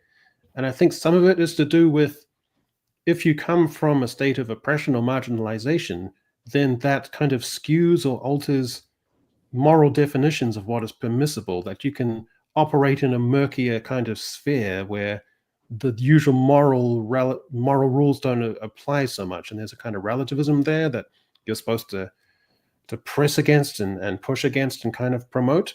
But it seems just kind of weirdly morally empty to me. I don't know if it's a millennial thing, but it's just a kind of callousness that I find really insidious. And I think this is starting to turn into a pattern. And I wanted to get your guys' thoughts on what exactly is going on with this stuff. I mean, there's Well, a I lot to think you- unpack. Go ahead, Greg. No, you go ahead. Or you hang up first. There's a lot to unpack there, but it seems like the people who are writing this don't really understand basic morality, and that's basic morality is a lot harder to understand than most people realize, because you have to ask yourself the question, well, what is the foundation of morality? Like, is it God, or is it biology or ethics? It's a very deep philosophical question. So it's understandably difficult for an incompetent writer to write a morally correct character if they don't really understand basic morality with any sort of depth. I mean, it's this postmodern idea that your actions might or might not be moral depending on the context. And when I say context, I mean not just like the context in which the action took place, the scenario, but your physical immutable identity. So, for example, if I go on to a subway and I steal a BLM poster off some sleeping black woman to wrap my dog in, that's evil because I'm a white man and I'm trying to keep her down and to hide her truth. But if Ironheart steals a fan's like sports poster, that's fine because he's a white guy and she's black, so it's all right, it's fine, don't worry about it. So that's just a very basic example of the sort of postmodern morality that they operate under. It's like identity politics based morality. You'll notice here that these are all intersectional characters. So you've got a black woman who is probably bisexual in Ironheart, and then Emilia Perez, who's just this smorgasbord of intersectional identity, trans, Mexican, Spanish speaking, born poor. It's a mess. So yeah, it's all identity politics based postmodern relativism, basically. And shitty writers who don't understand what morality really is, or why good is good and bad is bad, which isn't easy to understand anyway. Greg, what are your thoughts? Yeah, I mean, I mostly agree with that. I think it's that, and it's that there's like a new morality of inequality is bad, and so if you can assign yourself those intersectional qualities, then you are less equal, therefore you're good because inequality is bad, and so you're the victim of it. Like there's this whole victim mentality thing, which is more than just haha victim mentality. It really is like a weird twisted morality where you do get intersectional victim points and they add to your moral total. But I think the other issue that they run into is that I had it there for a minute before I started talking. I drank too much. The reason that these shows are so no, I got to come back to it. Mahler's gonna have to go. Mahler, what are your thoughts? So I actually like where you were going with I don't think enough people talk about how learning a sort of moral system and where it comes from and how you're supposed to apply it and your own integrity versus like hypocrisy is actually something that, you know, it's not the easiest thing in the world. A lot of people maybe take it for granted where they source a lot of this stuff from. And it makes you wonder, combine it with the success of films like Jurassic World Rebirth or any given film where you're just like, how is this happening? And maybe when you watch something like, let's say, Iron Man with someone who doesn't give a fuck and would have enjoyed it just as much as something like Jurassic World Rebirth, and you go, why was Iron Man right to do what he did in this film? And if they said, well, I mean, he wanted to kill those fuckers, and that's what he did. You know, that's what he wanted to do. And you're just like, no, I mean, more complicatedly, like what it represents, why he did that, how he got there, why he made that decision when he did, what like influenced him, and what the people around him wanted him to do versus not, and like the push and pull of the company or Obadiah, and then the repercussions of all these actions. And they're just like, I mean, yeah, I you know, it's kind of fun being that powerful, you know, and going to different places and just fucking around with shit. You know, I could totally imagine that would be really interesting to do. And then you'd be like, oh man, if you start exploring different things, you'd be like, so these like really great films that can show you maybe the ins and outs, the whys, and the more complicated elements of morality, maybe they had like no effect on a lot of this generation of writers, and that they've taken what they wanted. They didn't really take what was there. And so now are writing themselves, and they're like, hey, my character, she wants to steal the shit out of anything to get herself the most power she can get to make herself great. And I don't think I need much more justification than that. And just be like, holy shit, you haven't thought about this for 5 seconds. And the big question I always have, because I've heard these debates been run. There was a question of, I think when, I can't remember exactly when, but it was when like the certain riots and looting was taking place, and there was some prominent lefty that was talking about how if someone came to steal all of their possessions in their house, they would let the person do it because they need it more than they do. And it was just like, no, you wouldn't. Yeah. And they were like, yeah, I would. And it's like, no, you wouldn't. Great. This is insane. You wouldn't. It's just like, and if you did, you'd be wrong. You would, like, it wouldn't make any fucking sense to do that. And where's the limit? And of course, then if they try to steal the clothes off your actual back, would you then stop them? And they were like, well, I wouldn't want to hurt them. You know, if it came down to, I don't value a t-shirt over a person's life. And it's just like, have you thought about that and why and the circumstances which it comes across? What about the house? What about this? Okay, we've taken the shirt off your back, now get the fuck out of the house. We're taking the house too. They need it more. Leave the house. They need it more. This. I don't know if you ever saw that comic where the kid got his bike stolen. He said, "Well, whoever needed that." If they say, "Look, I've got a sick kid. Kid needs a kidney transplant, so get on the fucking table." Kid needs it more. That's what I'm saying. It's there's so many interesting conversations to be had, and it's really weird they get locked off immediately, because Ironheart is, I was about to say a great example, but I'm sure the rest of them are here as well compared. Not that I have seen Acolyte, it's a fucking monstrous show as well, but just within the first like 10 minutes, the stealing, the violence, the collateral damage, and the show does not give a fuck. It's like, no, she's a hero. You know, like, no, she's not. Yeah. And yeah, so it is an interesting question to try and figure out how this happened. And I do wonder just what the people who wrote this, when they were, before they were writers, when they were inspired by these other films, I wonder what they took from them. Because it wasn't the same thing I did. I think, does this come from a sort of second generation leftist worldview? Or are these people whose parents are more likely to have been conservative and then they lashed out against that? Because it is an interesting, it's almost as if these people have never even been introduced to the idea of objective morality. And they're just like second or third generation leftists, and this is just hot. This is normal to them. They cannot conceive of morality operating in any other way. It just doesn't occur to them. So that is, I got it. I wrote down. I came back. I don't real light. So I think that is part of the issue, is that they are operating with a different set of morality from a lot of the audience. So one of the things that you'll notice, especially in Ironheart, where they're like, we're gonna do this heist, and in most movies they'll go, we're doing the heist, and the person, Tony Garcia's character in Ocean's 11 is just an absolute piece of shit, and we show you that he is a piece of shit, so that it's fine that we're stealing from him. That's okay. Whereas in Ironheart, they're going, we're going to do this heist on this whatever car tube company, and they're just going, we're stealing from the rich.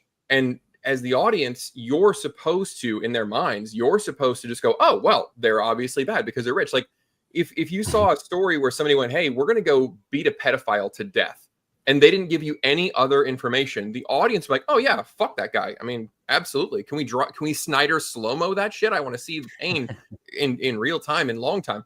But these folks are just thinking, well, rich equals evil, in the same way that you or I would think pedophile equals evil. And they don't explain it because they don't think they have to, which leads me to believe that you're talking about like the second, third generation, like they just take this shit for granted. But I think the other reason is it goes into like what oppression is, and the audience also doesn't agree with that. Like, I don't know if you guys saw American Society of Magical Negroes.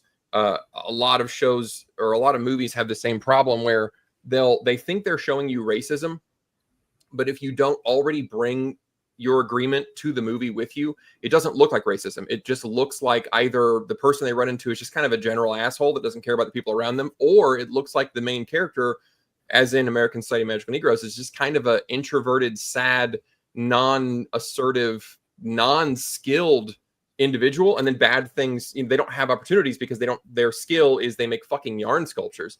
But the movie displays that and says, you see here, look at this racism. And the audience says, no, I see a dude that doesn't stand up for himself, and he doesn't assert any sort of presence in a room, and things aren't going his way. And so there's a huge disconnect because they're not explaining things that they think are so obvious. That's why this stuff is so shit.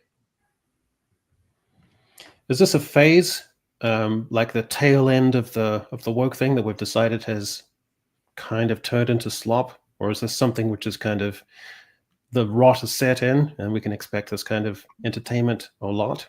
With the idea that entertainment is like because of the system, your identity can be a permanent rebuttal against society, and there will always be a pathos there that can override dubious, morally gray areas and actions and behaviors that you do.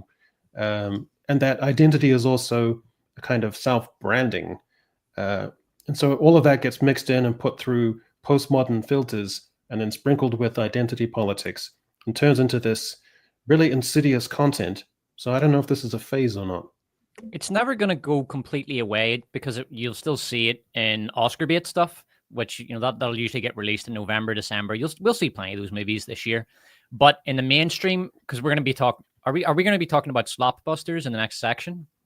I think we've sort of already kind of covered the gist of it. But if you look at this year's Slopbusters, they're at least trying to make characters that the audience can connect with, characters who aren't morally offensive. Like Superman's, he's a good guy, right?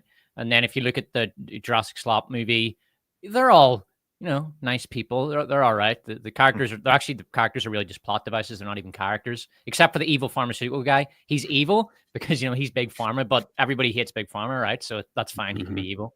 But then everybody else is just kind of nice. None of the characters are interesting.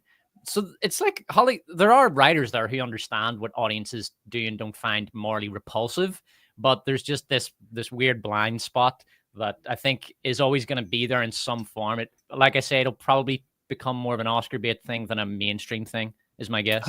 I don't even know about that, because something like Women Talking could be sanctioned by the cultural, prevailing attitudes and mindsets post Me Too, and that kind of waned. And then Emilia Perez, it bordered on farce because it exposed so many internal contradictions and it turned out to be stupid. And so that kind of, more or less succeeded by getting What's-Her-Face her Oscar win, but otherwise it was nearly a farce. So I don't know if this is going to be Oscar bait stuff. If Women Talking were to come out today, like this year, would it receive the backlash it deserved? to receive. It wouldn't receive a backlash, but it would not be forefronted as much. There'd be a bit more rational perspective about it rather than, I think. I don't know, because that women talking, if it came out today, it's one YouTube video away from building up a massive backlash. Like, once people see what is in that movie, like, it's shocking. It is the most disgustingly feminist, misandrist movie that I've ever seen. Like, Yeah, it's truly shocking. Like, it suggests that 15-year-old boys are inherently rapists. That is an assertion this movie makes. I still just remember the shots where it's talking about, you know, the threat that they pose even from a young age, and it literally just has still shots just lingering on the faces of 12-year-old boys. It's the most it's one of the most disgusting movies ever made. I mean, it's fucking, what was that KKK movie made in like the 1920? Birth of a Nation. It's fucking Birth of a Nation, but feminism. Fuck me. So I don't know, I'm worried. I think maybe this stuff is ebbing, but I don't know. Worries me because anyway, they all like stuff like the Acolyte and Ironheart bombs anyway. So that's what's going to happen to it as well. Yeah, you can tell they're moving on because they're chopping the hell out of them, like Ironheart. They obviously cut that to pieces. So, Greg, morality on screen doesn't mean anything anymore, and nothing means anything anymore. So, Nigel Farage's left-wing turn looks like a triumph, where he's talking about extolling unions and nationalization of industries and reindustrialization. And then the GOP's fiscal hawk era is officially over, when the conservative Republicans are supposed to be the fiscally restrained ones, and they just added $3 trillion to the debt. And then is Labour turning towards post-liberalism, which I guess just basically translates to conservatism. So nothing means anything right anymore.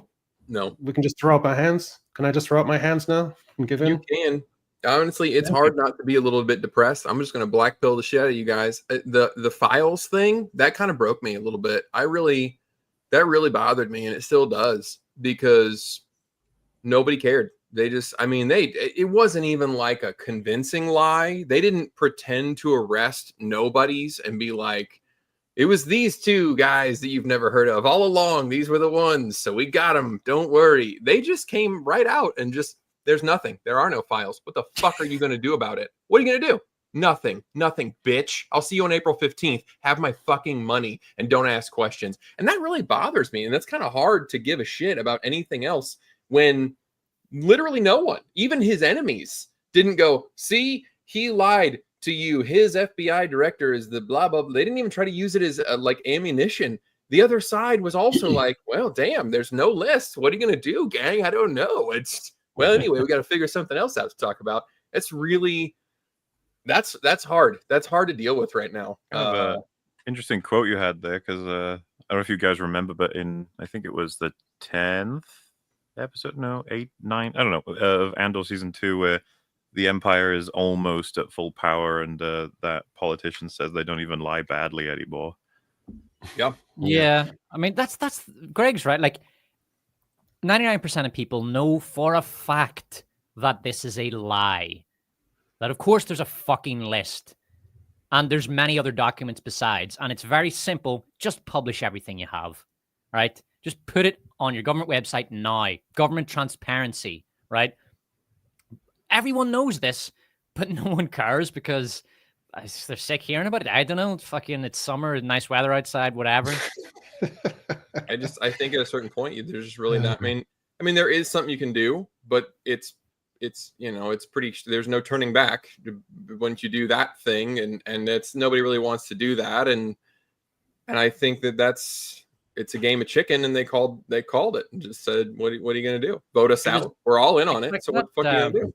It's like that moment in 1984 where you've got this order addressing a crowd, talking about the evils of Oceania, and then someone comes along and whispers in his ear, and he starts raving about the evils of Eurasia, because they were never at war with Oceania. They were always at war with Eurasia. And then Winston Smith has to go back and to his department and start the process of editing history to make sure that they were always at war with Eurasia. That's what it's like. It's like that moment on the podium where the order changes his mind about who they're at war with. Well, the President of the United States responded subtly and maturely. I'll just read you some of his message. It's all over a guy who never dies, Jeffrey Epstein. For years, it's Epstein over and over again. Why are we giving publicity to files written by Obama, crooked Hillary, Comey, Brennan, and the losers and criminals of the Biden administration who conned the world with the Russia hoax, 51 intelligence reports, the laptop from hell, and more? They created the Epstein files, just like they created the fake Hillary Clinton, Christopher Steele dossier that they used on me. And now my so-called friends are playing right into their hands. Why didn't these radical left lunatics release the Epstein files? If there was anything, this goes on and on like that. Do you know what that's like? That's like if you just took a giant barrel of sort of right-wing buzzwords and dumped it into a cannon and then blasted it out onto X or wherever he made that statement. That's what that like. It's just it's a smorgasbord of nonsense. It's bollocks. Just release the fucking files. What I'm thinking, Greg, is that in America there was like I don't know, like 200 years ago, and then in the 60s there was a little spate of it as well, of communitarian, where everyone just goes out and builds their own little communal, little society out in the middle of the wilderness and reconnects with nature. Maybe that's what's going to happen because houses are too expensive, everything's nuts, the government, all systems are terrible. And you just get that kind of thing, like rural Arcadias that would just be built out of nothing. I think maybe that's coming next because fuck everything else. It's just a circus now. May have to. I don't know. Oh, God damn it. Anyway, I just worry about everything. But it's also liberating to just let go of the steering wheel in terms of your ideology. Now, the Emmys are coming up. So for our Best Drama Series, what would you guys choose from the list as your best drama of the year? What the fuck is The Last of Us doing on there? The Last of Us. Are you out of your fucking mind? Did we talk last time about how Neil dipped out after that? I don't think so. Was that news out 2 weeks ago? Yeah, he's out. Yeah. He's gone. It faltered, and he was like, "Well, I gotta go, guys. I gotta work on this other game. It's gonna suck." I've destroyed it in gaming, and now in TV. I gotta move on to the next medium. Take it down. Yeah, this is The Last of Us season 2 is a projected nominee for Best Drama Emmy. Projected, but if you had to choose something, this is not official. No, it's projected, but this is what we. Okay, yeah, I can't imagine that we get nominated for anything. I mean, it's HBO admitted that it was a failure when they shit canned Neil Druckmann, so I don't see how you could nominate it. I mean, it would be embarrassing to show up to an award after making that fucking season of television. It was an abomination. I thought he said he left for the good of the project and because Intergalactic needs him. There was a mutual decision. That was his choice. He didn't get fired, I thought. Of course, yeah. So if you had to choose from the list, does anything jump out here as Emmy worthy? I will say, I tried to watch The Diplomat and I gave up after 40 minutes. I was so fucking bored. Fair enough. And the rest I haven't seen except Andor. So yeah. Mm. Oh, and The Last of Us. I've heard Slum Horses is good. I didn't see it. Severance, I'm not sure about. I haven't seen it, but what I hear from everybody is that it's the modern version of Lost right now, and that they're hoping it has a good ending, which is not reassuring at all, by the way, in terms of like whether or not I'd want to watch it for that reason. But yeah, I need to. It's kind of hard to say because I haven't seen enough of these. But I mean, I'm happy for Andor's 8th episode, I think it was, to receive some kind of recognition. I thought that was excellent. Yeah, I guess. Greg, let me frame it another way. Is there anything on the list that you like that you think deserves an award? I liked Andor, and I still don't know that I could give season 2 an award. I thought it was great, but I don't know. I'd be hard to make that argument. Although I did like it a lot. No, I'm talking myself into it. I'd give Andor. I think it was good. I liked it a lot. All right. Best comedy series. Anything here has tickled your funny bone? I actually watched the first 4 or 5 episodes of The Bird, just season 1, and then got kind of bored of it. It struck me as something that is uniquely American, something that Americans would be really into, workplace drama, but it's also about cooking and food. Mm-hmm. And yeah, it struck me as something that the American normie market would love, but it was beginning to really bore me. And I can understand the hype, but this is just The Bird, just not at all something I could fucking get behind. Has anyone apart from me seen The Bear? No, I've only ever I've heard never things gotten about around to it. Yeah. Everybody on the planet is going to get around to it soon. Yeah, the- exactly. Yeah. That is the bear. honestly, guys, it's overhyped, pretentious bollocks when it comes down to it. It's just about a No, no. bunch of people cooking in a kitchen, and but my themes. But what about the themes of dreaming and disappointment? And fuck your themes. It's boring. What is What We Do in the Shadows doing on this list? That started off as like 3 goofballs in Wellington, New Zealand, pitching a story on a shoestring budget, and all of a sudden it's turned into a 6-season thing that's up for an Emmy. Damn, 6 seasons, yeah. God damn, how did that happen? Yeah, I did see Only Murders in the Building. I watched the first few episodes. I actually enjoyed it. Thought that was a decent show. Just couldn't really finish the season though. Too busy. Damn, there are 4 seasons of that. Yeah, Okay. I know. Where did that come from? Jeez. Hacks is an interesting thing. You should watch that if you want to see a show in which straight white men are almost entirely exempt. It's quite a fascinating socio-cultural thing to watch, where your demographic has no place. And it's really interesting. Best limited or anthology series. So you got some hitters here. Like, would you go with The Penguin or would you go with Adolescence? That's a pretty good tussle. That is quite good. I'd probably go with Adolescence. Like I say, it's there's definitely propaganda elements there. It's a government psyop. It is, because they funded it and then they tried to use it as an excuse to pass online censorship bill. So it's textbook psyop, but it's still a great show. It has problems though. It does. Probably The Penguin. Actually, The Penguin's just better. It's just better than Adolescence. Penguin, I'd have to go. I thought The Penguin was fucking fantastic. I was really surprised by that. Penguin. Although I saw Black Mirror, and I can tell you there were, I think, 7 episodes in the last season. It was what season was that? That whatever. Let's say it was season fucking 6. I don't know. It was definitely better than the previous season, but it had some absolutely fucking stinking episodes. I would say there was only 2 or 3 really good episodes, because I watched the whole season. There was only 2 or 3 really good episodes in that, and the rest were shite, and there were a couple that were absolutely dreadful, like unwatchably bad. I literally couldn't watch 2 of them because they were too boring. So Black Mirror basically is bad. Not as bad as the previous season, but still just bad. So I wouldn't give that anything. The only one I saw was the Paul Giamatti episode. Did you see that one about photos?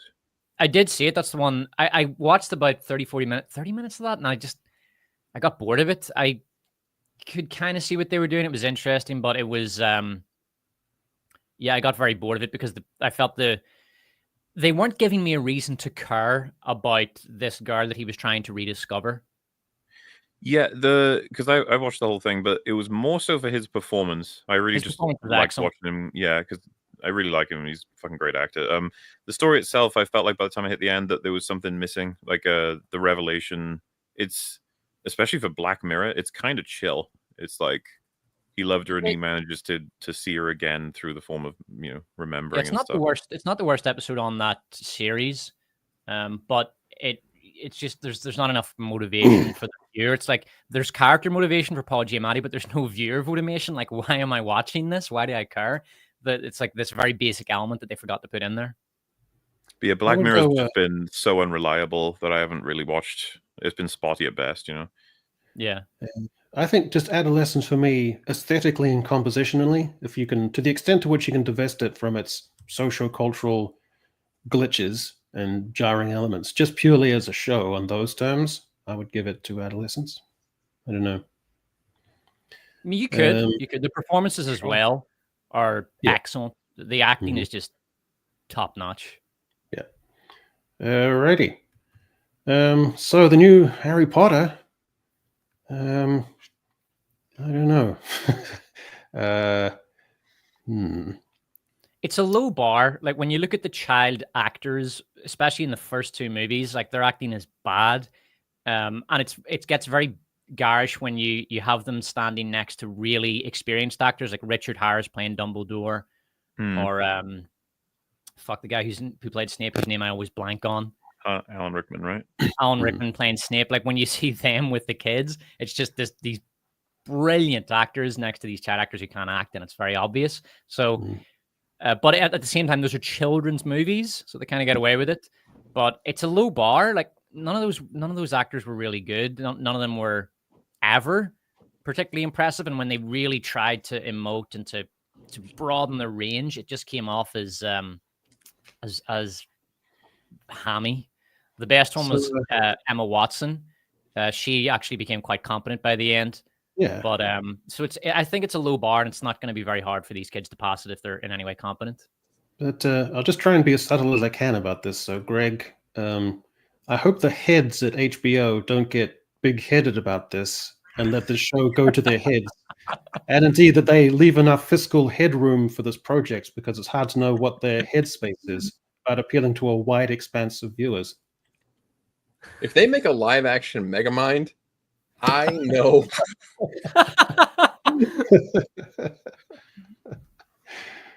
I don't know. Like, my first thought when I saw this was Expelliarmus or whatever it is, because I don't know. It's the dimensions, proportions, kind of bug me. Where's I don't know. his Maybe he'll head? grow. He might just have a normal head with big hair. I don't know. It's possible. Yeah, it could be a bad photo as well. Like, I swear to God, man, my wife has this iPhone, and whenever she takes a photo of my head, it looks fucking gigantic in it.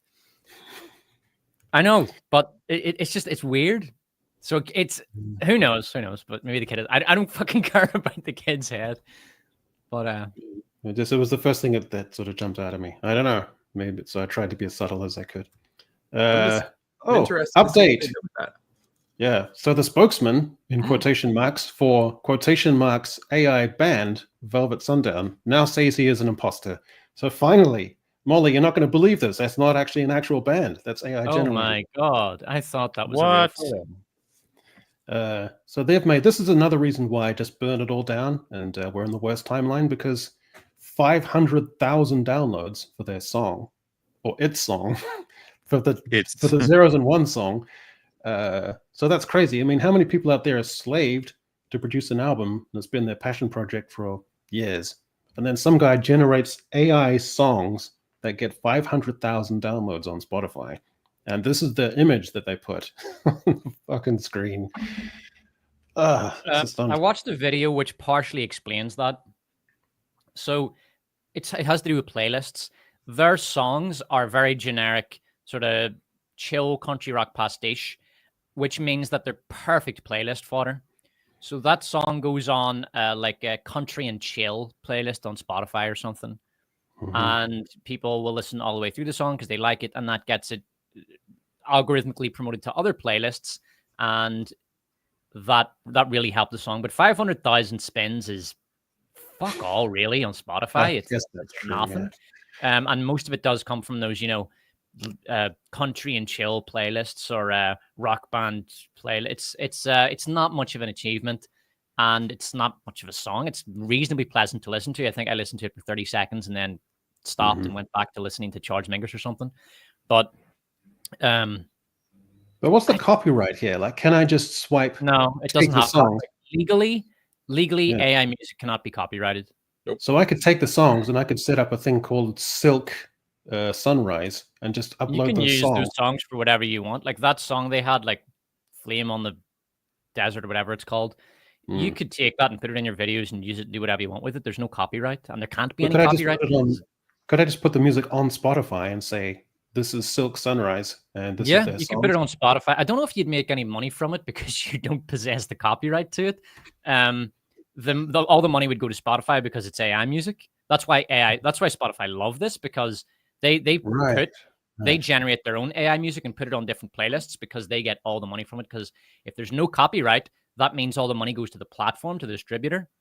So you could put it wherever you want, but because it's not yours, the copyright goes to the platform. Can't keep up. So the guy who made this music, he's charging for downloads though on Spotify, But right? because he said this is actually AI, he loses copyright. Excuse me. He loses copyright to the song, and everything now just goes to Spotify. Fucking hell. What if he records the songs by AI and then overdubs a cowbell for 5 seconds in the outro? Does it then become a human product? The cowbell, it wouldn't be enough. What he could do is he could have AI write the song, and then he could record it himself. He would own the copyright to the recording, but not the copyright to the song. Oh, my brain. Oh, God, we live in a strange timeline now. This all happened so damn fast. It's partly I because think the we're music even- industry's so fucked. We're Yeah, man. just ChatGPT, it's incredible. It's like a god.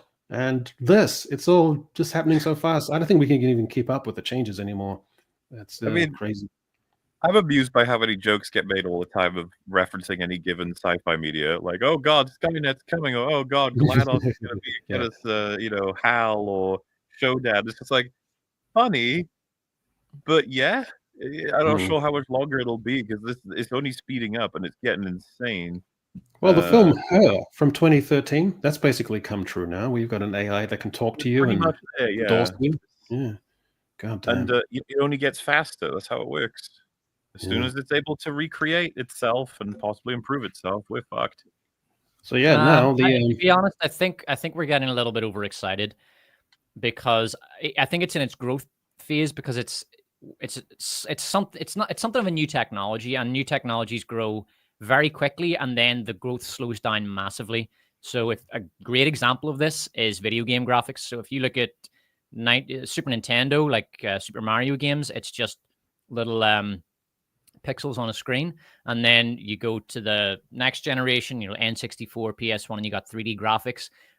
And from there, from basically the GameCube and PS2 era, it began to noticeably slow down. And now there's modern games that are released that look way worse than games that are 15 years old. Do you know what I mean? So graphics now is really just a question of art. And I think this is going to hit its ceiling, and people are going to be quite disappointed with what that ceiling looks like. As much as I think that makes sense, gaming graphics, like there's no example of I was just going to say, I technology don't reaches the mind ceiling quite quickly. Like when they're like, "Oh, get Minecraft at fucking 8K," it's just like, lol, what? But like, it doesn't bother me as much as, let's say, AI girlfriends, where it's like, oh shit. Remember that story, the guy who ended up killing himself for his AI girlfriend or something? Well, I think the reason I that's sad, but at the same time, I think someone like that, he's going to kill himself, and it's really just a question of what the catalyst is. The catalyst happened to be his AI girlfriend, but if it hadn't have been that, I don't fucking know. His dog gets sick and he jumps off a building or something. Yeah, he was going to off himself either way. Ill in some way, but that would be one of like a list of about 1,000 different AI related things that bother me, right? Like all the different artwork stuff is a bit, it is sad in the sense of I've even seen like because Shad can be an advocate for AI stuff, but he was even saying like the shit with the was it the Grok generated like a girl or something? Did you see this recently? It was some kind of controversy over, again, steps being made in particular directions that everyone's getting very worried about. The fact that we made fun of for like a whole generation, the whole fingers thing, it's pretty much gone now. There's a very specific style with a lot of AI stuff that makes it easy to point out. But the thing is, everybody's already probably come across a piece of work that they've enjoyed, be it visually or audibly. Orally, I think is the word I'm looking for, without realizing it was made by AI. That's probably happened already, and if it's not going to not happened, it will. I'm not suggesting we're getting actual Skynet, and if we did, it would be a long time from now. I'm more so sad about the fact that we've already hit some really depressing milestones. So even if it stops, it's like, oh well. I'll give you a great example. Actually, a friend of mine, Metal Commander, he was asking me, have I ever used this feature on YouTube? And I'd never seen it before. It was some tab. I don't know if you guys have seen it yet on your back end, but it's like a recommendation for what you should do next with your next video. And with AI, they generate basically a bunch of topics and thumbnails and titles for you immediately. They're like, here's your next video. And it'll say something like, Ironheart, is this the worst the MCU can get?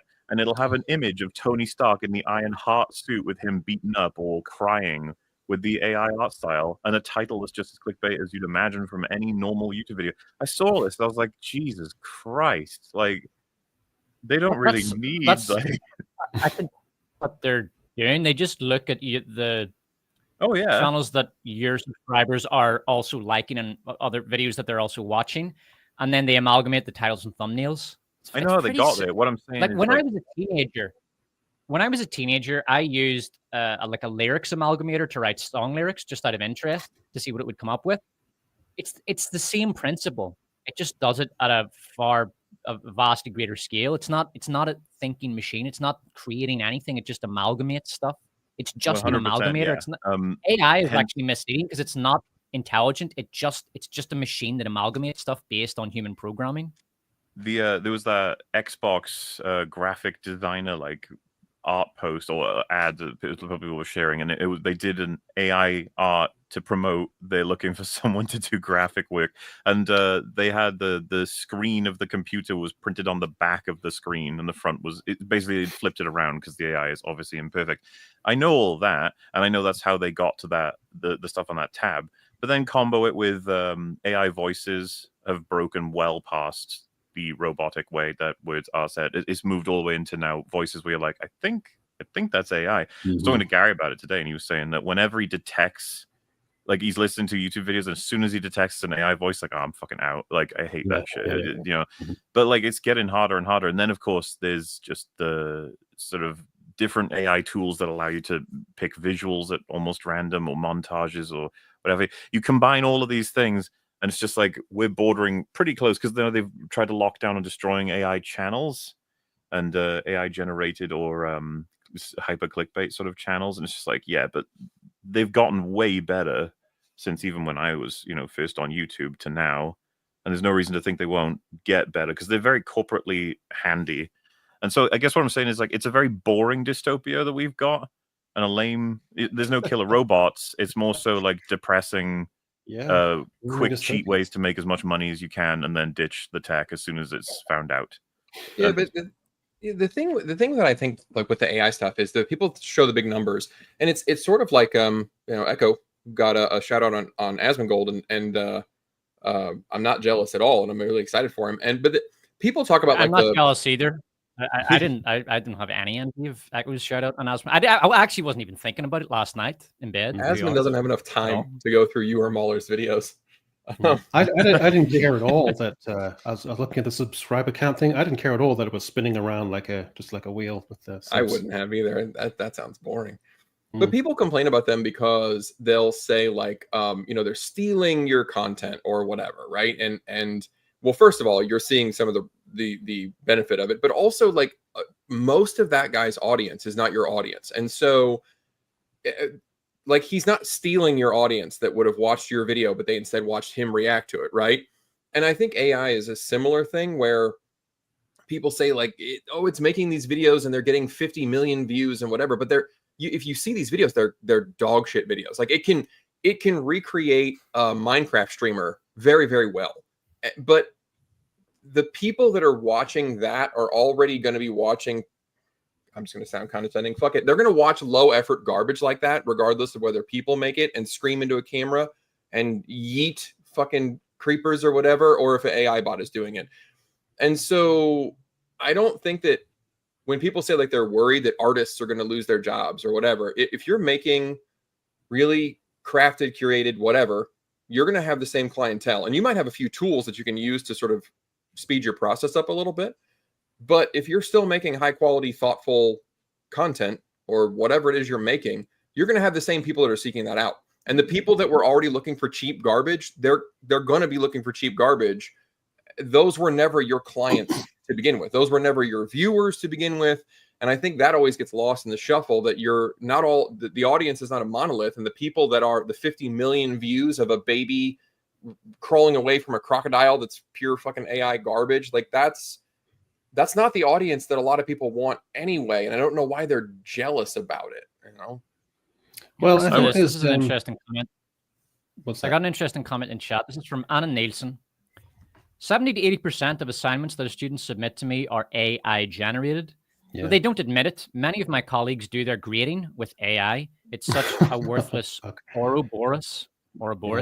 That actually was a problem for me. I went full-time on YouTube a couple of months ago, but when I taught academic essay writing for, I think, 4 or 5 years. And suddenly, out of fucking nowhere last year, there was this huge rush of AI essays, and I could tell straight away they were AI. And then I copied and pasted them into AI detection, and it was coming back like 100% for a third of the fucking essays.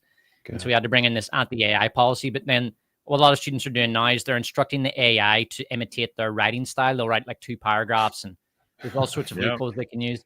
it's just become a kind of whack-a-mole now in academia. Academia is turning.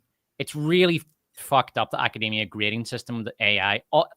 70-80% is probably accurate, and I know what I'm talking about because I've worked with hundreds of students, like university-age students who are about to go off to university, and I can tell you most of them are fucking lazy, and they will absolutely use AI if they think they can get away with it. Most of them, not all of them, but most. Yeah. Well, they It's, will, but that just exposes the flaw in our education system in general. Like, I think when people say, "Oh, AI is ruining the university system," what they don't ever want to ask is, "Well, what is that system that is being ruined?" That system is memorize facts, spit them back out. The Socratic method has been dead for decades and decades, century at this point, and so AI is just exposing the weakness that is already there, that it's not really an education system. It's not really a place of learning. It's a place of memorizing, and it's a place of getting your degree, and then you're good to go. And you can show somebody that. And yeah, it's showing the shortcut that can circumvent that. That's what they're scared of.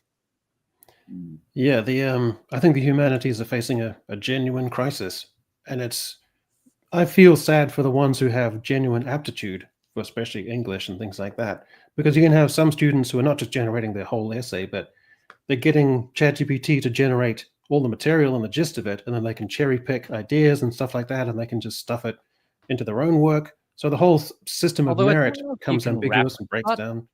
Like, because one of the problems that I found with the students who would try to give me AI essays, first of all, I can detect straight away, okay, this student is not capable of writing like this, or their style changes very suddenly, or it sounds like AI when I read it. But another problem is references. The AI can't provide coherent references. So if okay, reference number 8 doesn't work because I looked it up and the website doesn't exist. That's an AI reference. So it's very difficult. Even if you have an AI essay, you would have to spend many hours going through it and fixing it to make the references match. So if a university system has their reference system in good order, it shouldn't be a problem for them as far as I'm aware. Yeah, strange because it'll lie to you like that. You got to be careful. You'll ask it a question, it'll lie right to your face with all the confidence of a toddler telling you that, with a chocolate ringed mouth, telling you they didn't eat a cupcake. A screenshot from my last video. I was doing something about George Floyd, and I wanted to be, because it was a sensitive topic, I wanted to be as accurate as possible. So I typed into Google, how many times did George Floyd go to jail? Hold on, have I frozen? How many times did George Floyd go to jail? And it sent me back the answer. Google Gemini sent me it back. George Floyd was never convicted of anything. He was brutally murdered by a cop. That was its answer. And that's just a lie. He was convicted of 8 crimes, as far as I'm aware, if I remember correctly. I generated in one of my videos, it was me on a red carpet with a disillusioned George Lucas who's breaking down into tears. And me, literally me, like a photograph of me, consolingly wraps my arm around his shoulder and gives him a pat on the chest. I thought, this is incredible. This is mind-blowing. And not a single person has ever said anything about it in the comments. The only thing I get in the comments is, why are you using an AI voice? That's the new thing I get now. Anyway, can't win. Gaming in the golden years, why millions of seniors are playing video games. So I think this is going to happen, Greg, right? This is just going to be from here until eternity. Heck yeah. This is just the way we're going out. When I retire, I'll finally have time to play through my fucking backlog. I can't wait. Same, yeah. It's going to be fascinating. Like the idea of people in the 70s and 80s, like these wizened, gnarled old people with gray hair and like all the veiny hands, just still playing like Warcraft and whatever. It's going to be. I've never seen that before. It's going to be fascinating to watch. Yeah. Yeah, I'll finally have time to play GTA 5. I think I got 2 hours done and then got too busy.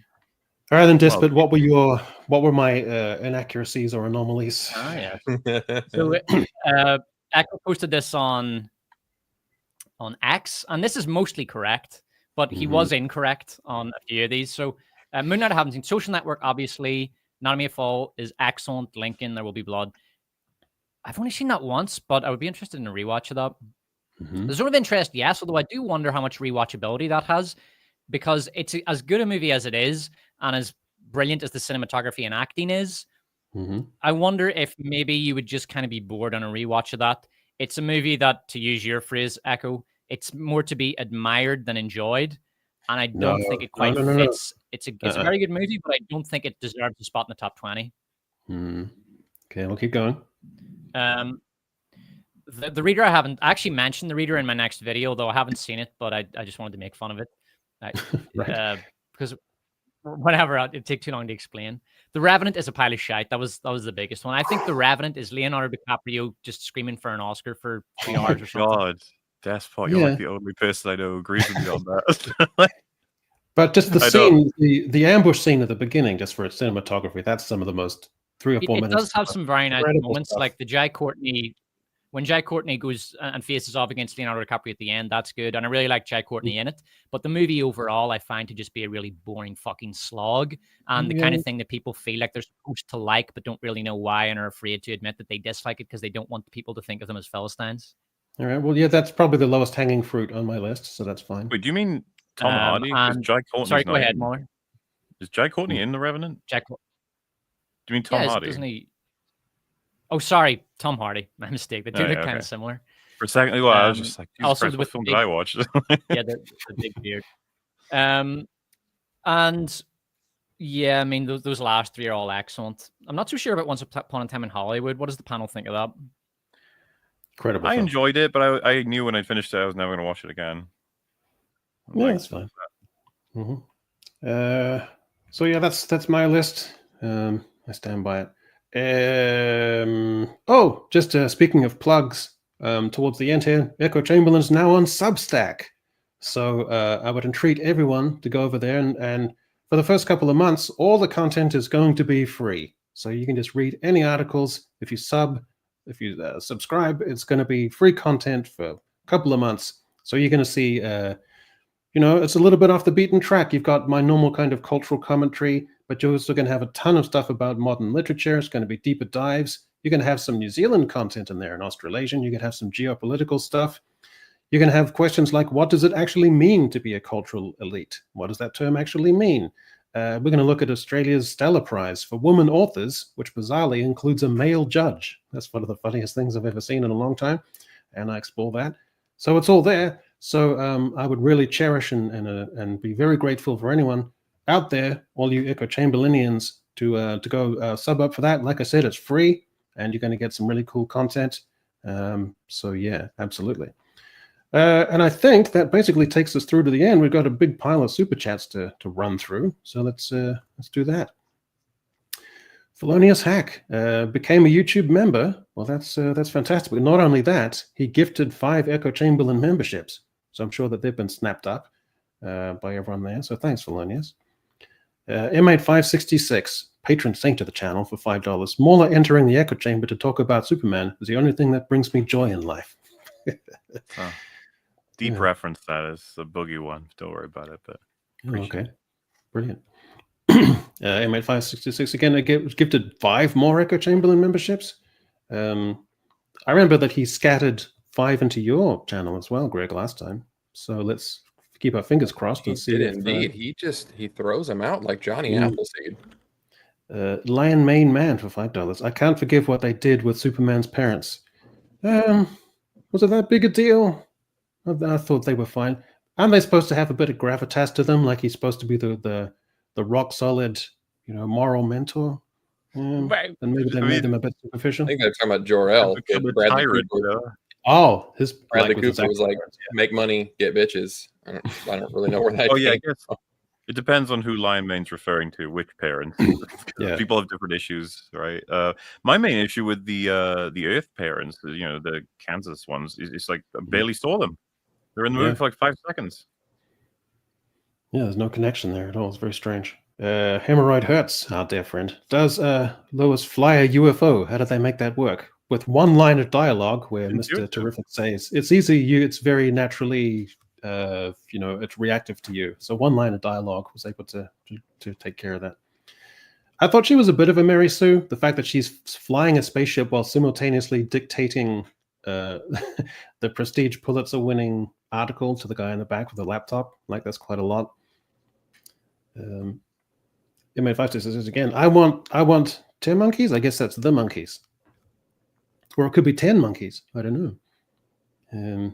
But that was definitely a strange phase. I thought the Peacemaker cameo was quite funny. That was all right. Gary Barber for $10. As a longtime DC Comics fan, I can see what they were trying to do with the setting. Very Silver Age. It just doesn't quite make the landing. Just too much all at once. Yeah, so Silver Age would mean like classic kind of hokey kind of style, I guess. And then, oh, you're not going to believe this. Oh, he skipped you, Greg. M8566 has gifted 5 Despot of Antrim memberships. Yeah, Thanks very much, mate. got mine I last will time. say, like that, those memberships could be valuable. You might be able to see my next video, like a full 6 to 8 hours before everybody else. Are you talking about? See if I can do this. Are you talking about every Danny Boyle film reviewed, which is coming up exclusively on the Despot of Antrim YouTube channel, almost like a day from now? Yeah, I'm talking about every exciting. Danny Boyle film reviewed, which is coming out exclusively on the Despot of Antrim channel this very day. Oh, wow. That's exciting. So you're getting a confluence not only of the Despot of Antrim's stylish cultural musings, but also Danny Boyle, iconic figure of the British film industry, who's also just released a film, which is also in kind of the cultural conversation. You're getting all of that in one video, Despot. Is that what you're saying? Yeah, it's like 3 hours, 15 minutes long. Huge research project. A ton of work went into it. I'll be interested to see how it does. I don't think it'll perform, but it was such an enjoyable thing to do, to just immerse myself in the work of a single director and look at all of his techniques and the themes and these ideas that are like through lines throughout his filmography. I would love to do it again with another director, so I hope the video is successful. What do you think of 28 Years Later? Like, what do you guys- I gave it. I actually rated them all out of 10 because I wanted to do like a list at the end. So I gave it a 7.5 out of 10, which was, I felt somewhat generous, but there were things I really liked about it, and a lot of things people hated about it I also liked, because I thought, well, at least it's different and it's trying to do its own thing. But the script felt a bit lazy and sloppy. But I liked it a lot the first time I saw it, but when I watched it a second time, I cooled off on it, and yeah, it's very frustrating because it could be a much better movie, and it just refuses to be. You hyped for the Bone Temple? Jesus, man, I'm fucking not. I think that's going to be a disaster. Yeah, we'll see. Gary Barber for $10. And then Superman only has 2 weeks to make its money because a far worse movie, Fantastic Four, is going to come suck all the oxygen out of the theaters. Yeah. I'm looking forward to that film because I don't think my audience likes Superman very much. I don't think they cared all that much, but I think this is going to be a nice little money maker for the channels. Fantastic Four.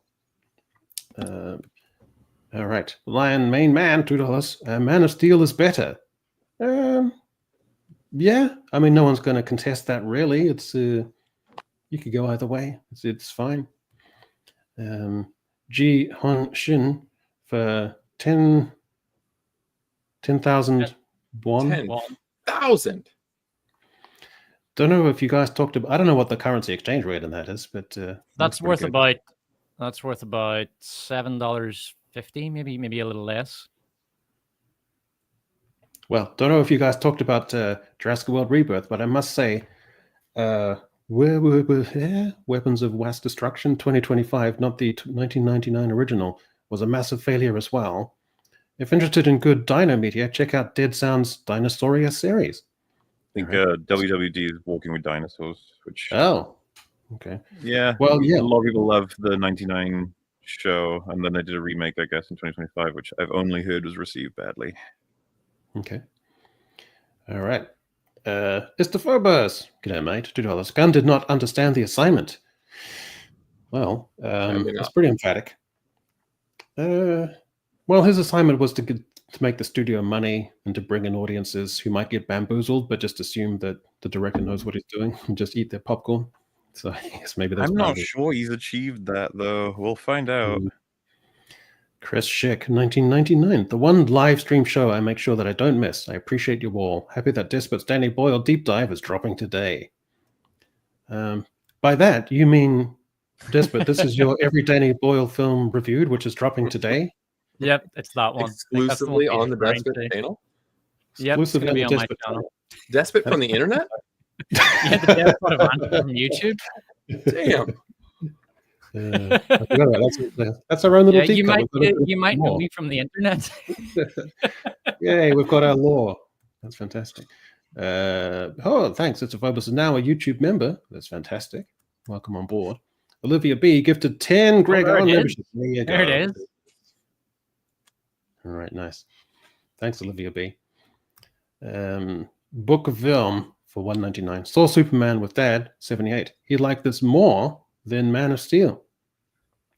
All right, well, it's all over the place. As you know, people have got their opinions and views.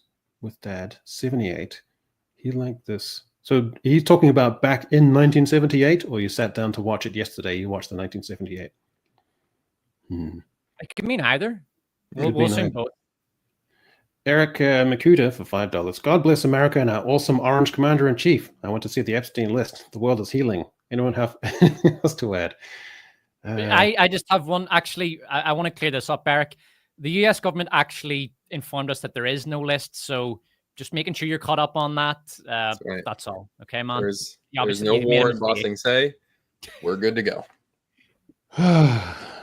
Goddamn. Gary Berber of $10. Superman 1 and 2 are so great because they and the title character are earnest. That's the word we've been looking for all stream. A long forgotten virtue in Hollywood. You're exactly right. Earnestness. Then again, there's a lot of earnestness to David Corenswet, but there's also just too much irony and fooling around and dorkishness and cartoonishness. Yeah, it's a little bit too little sort of millennial Gen Z type behavior whereby he's a man, but he's refusing to be fully mature. And there's a little bit too much of the boy still in there. Yeah. Mate 566 member for 3 months. How does one apply for Despot's harem? You have to provide a full DNA profile so I can make sure that the children are going to be that's actually a done thing in Korea in these dating agencies, and they're taking DNA profiles now so that they can make sure that the match doesn't have some hereditary disease. Well, no one has kids in South Korea anyway, so I don't see what the issue is. Maybe that's why, because they're fucking forcing the applicants to jump through so many hoops. Ji Hun Shin for 5,000 W scribbled out. To echo, not sure if you know Gendy Tartovsky's Primal, but pretty much every girl boss Mary Sue is like that evil Egyptian queen from that show. I'm not familiar with that. I know the Russian director Tarkovsky, but I don't know Tartovsky. Oh, you need to watch Samurai Jack, my friend, because that is a Gendy masterpiece, along with, I believe, Dexter's Laboratory. And Clone Wars, right? He did the animated season of Clone Wars before the sort of Filoni stuff. Gary Barber again, $10. Greg has exactly nailed the entertainment industry morality problem. Well done, Greg. Congratulations there. Ji Hun Shin again for 5,000 won thingies. It's so refreshing to see female characters like Rumi, Mira, and Zoe, especially after a decade of morally reprehensible girl boss Mary Sue's. Yeah, he's talking about Demon Hunter, K-pop Demon Hunters, yeah, which is a great movie, by the way. If there's listeners who haven't seen K-pop Demon Hunters, it's brilliant. It's maybe the best movie of the year so far. Yeah. Molly, it's not on your radar yet? No, it's not. Have you guys? What do you guys think of Warfare? Haven't seen it. Fuck, I need to watch. Is that out in cinema? Or is that on Premium Video on Demand or? That's a great question. I'm actually not sure, but that's probably my pick for the year right now. I'm not sure yet, but Warfare. Okay. It's just nice that we have something to pick. Well, K-pop Demon Hunters pretty much says everything on the tin. Called Z Flash for $5. Hello, gentlemen. I'm happy to get in live for once. I was thrilled to see Echo's video about modern morality reviewed on Asmongold's channel. Congrats. Well, no more thrilled than I was to wake up to find I had 4,500 more subs than I did the day before, so all good. Yeah. Gary Barber again. Man, $10. I admit my personal bias, but the best series going is The Chosen. Is anyone familiar with this? The Chosen. That's a series by Angel. I believe it's about the life of Jesus. Jesus, weirdly have. You would think I'd watched it, but I haven't. Yeah, it seems to be about the life of Jesus. How did your Bonhoeffer video go, Greg? Am I pronouncing that correctly? Yeah, not Will. And that was one of those. Just I thought it was great. I liked it. I mean, technically it had some issues, but I like him as a theologian. Mhm. But I think that was just kind of under the radar, and they're biopics, so that's the correct pronunciation. They just don't they don't do that great, but they're trying to do some more cool stuff. I think they've got a movie coming out in August called Sketch, I believe, where a kid has a sketchbook and then it's sort of like a Road to Terabithia kind of thing. The kid is traumatized, and then sketchbook monsters start coming to life, and it's kind of a sort of a heartfelt comedy slash. I don't know. I'm gonna check it out. Okay, cool. Hey Kira for $5. Greg, thanks for the recommendation of K-pop Demon Hunters on Open Bar. I watched it because you said it was good. It's my favorite movie of the year. Well, there you go. Nice. Yeah, Hmm. it's a surprise hit. Mm-hmm. Mauler, I'm going to hit you with a question that you probably never received before. So, hi Mauler, when can you expect your next Unbridled? Well, if the question is more so just when's the next video, I have just given updates. I'm working on something that is gonna be. It currently stands. I've mentioned it's at least 11 hours the video, but God. I haven't given a cap to it just yet on how long it's gonna be. I wanted to get it out before the EFAP. I was about to say 8th anniversary. Is it 7th anniversary? I don't even know anymore. We've been going for so many years. It's crazy. But the video is so fucking huge and unruly that I'm not sure I can get it done before then. But when it comes out, just know that there's a reason why it took me nearly a year to make it. It's an enormous video. But 11 hours. That's astonishing. Then at again, least. yeah, well, that's going to be amazing. Anyway, good to see you, Josh, as always, of course. Joshua, $1.99. Also, EFAP's 4 Squid Game Series 3 and Superman reviews when? So we've actually, so we're doing Fantastic Four next week, not this week, because that's when it'll be out. And then there's a break after that, and then we're doing Squid Games, and not necessarily because we're kind of just seeing it through. Like, I don't know if you guys have seen it or kept up to date with it, but like season 1, a lot of passion for it. Season 2, it kind of like went down and people less caring about it. And season 3, barely anyone talks about it. It's doing really well, like ratings wise. People are watching it. It's just that. So we'll probably do something to cover it. But as for Superman reviews, like a retarded Avengers sort of thing, that would be after the anniversary, more than likely. Mm-hmm. Can I just ask you a quick quit? Have you seen all of season 3 of Squid Game, Muller? Yes. So you saw the hook at the end where they have Yeah. what's her name? She's acting as the recruiter. Yeah.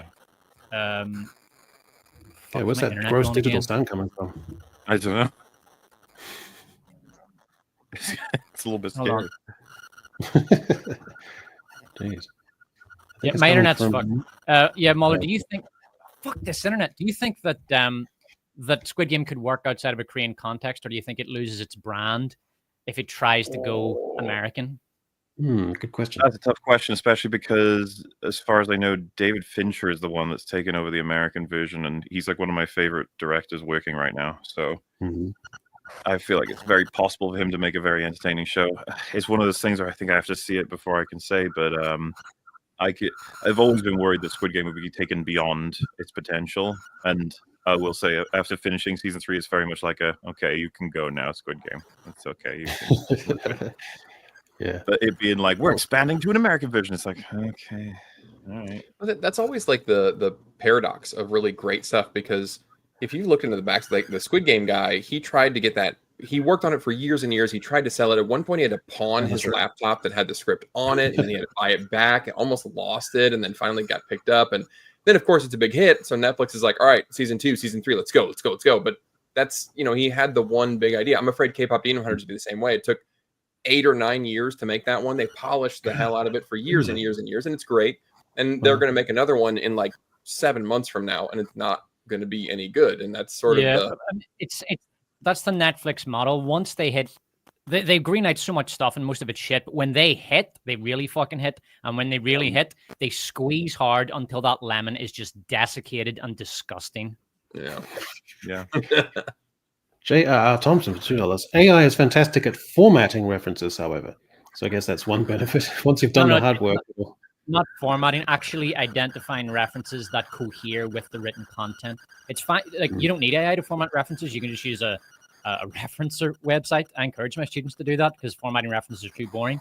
The problem is when you go through the essay, you have to find a reference that makes sense for anything that is a quote, an argument, an opinion, or an assertion. Anything that basically most of the essay needs to be referenced in order for it to be academically acceptable. And that's a tremendous amount of work if you didn't write the fucking thing, because you then need to find references that cohere to the content of the essay. So that would actually make your job harder if you didn't write the essay. Susano a la Richard for the extraordinary sum of $3.33. Better than wasting my funds on something else. Well, all is welcome. So thanks. And then we've got Ruby. Ruby became a YouTube member. Well, welcome along. Well, that takes us basically to the end, as Despot's internet seems to be eating itself. So it just remains for me to go around the horn and say, Greg, what can you tell the folks? What can they anticipate? I think Thursday, maybe Friday, I'll have I've got a big review of K-pop Demon Hunters, and it's so good. I just I thought I'd like a 15-minute. It's gonna be like 35-40 minutes. Like I couldn't get the word count down. There's just so many cool things about it. There's so many things that work so well. And then there's also a little bit on the end about the Lego movie and similar type of a vein there. That'll be out later this week. Brilliant. And Despot, apparently you're doing an Every Danny Boyle film reviewed video that's coming out. What can you tell the people about this? Well, I haven't mentioned that in the stream so far, but it's over 3 hours long, and it's great to go through all the movies, and it's taken me ages, and I'm very pleased with it. Looking forward to seeing how people react to it. Also, everybody watch Greg's video on K-pop Demon Hunters, but first watch the movie because it's awesome. Yeah, true. Yeah, I'm gonna spoil the crap out of it. So, okay, great. And then Mola, today's featured guest. What can you tell the folks about what's going on? You've caught me at the worst time ever because there's nothing for me to announce. I'm working. It's going to take me a few more, probably like 2 months would be the earliest for me releasing this video. Obviously, I could release it in like 2 halves or something, but I'm kind of tempted by the idea of making sure it stays all in one enormous package because I got a name to upkeep around these parts. I can't be making short videos; it'd be insane. But other than that, it's like we're doing Fantastic Four and EFAP when it comes out, and then I'll be on Open Bar and Real BBC as per usual. But yeah, EFAP's anniversary will be on 23rd of August, I think. So try and do a 24-hour stream where we have a bunch of guests rotating. Nice. Have some fun. Cool. Yeah, thank you guys for having me. It's been a fun time. Illuminating. Yeah, man. Well, now it's just remains for me to thank Greg Owen, Despot of Antrim and Mola, and to end as we always do with our thoughts and reflections culled from the internet to see us out. So, Hakiti Ano, and we'll see you next time.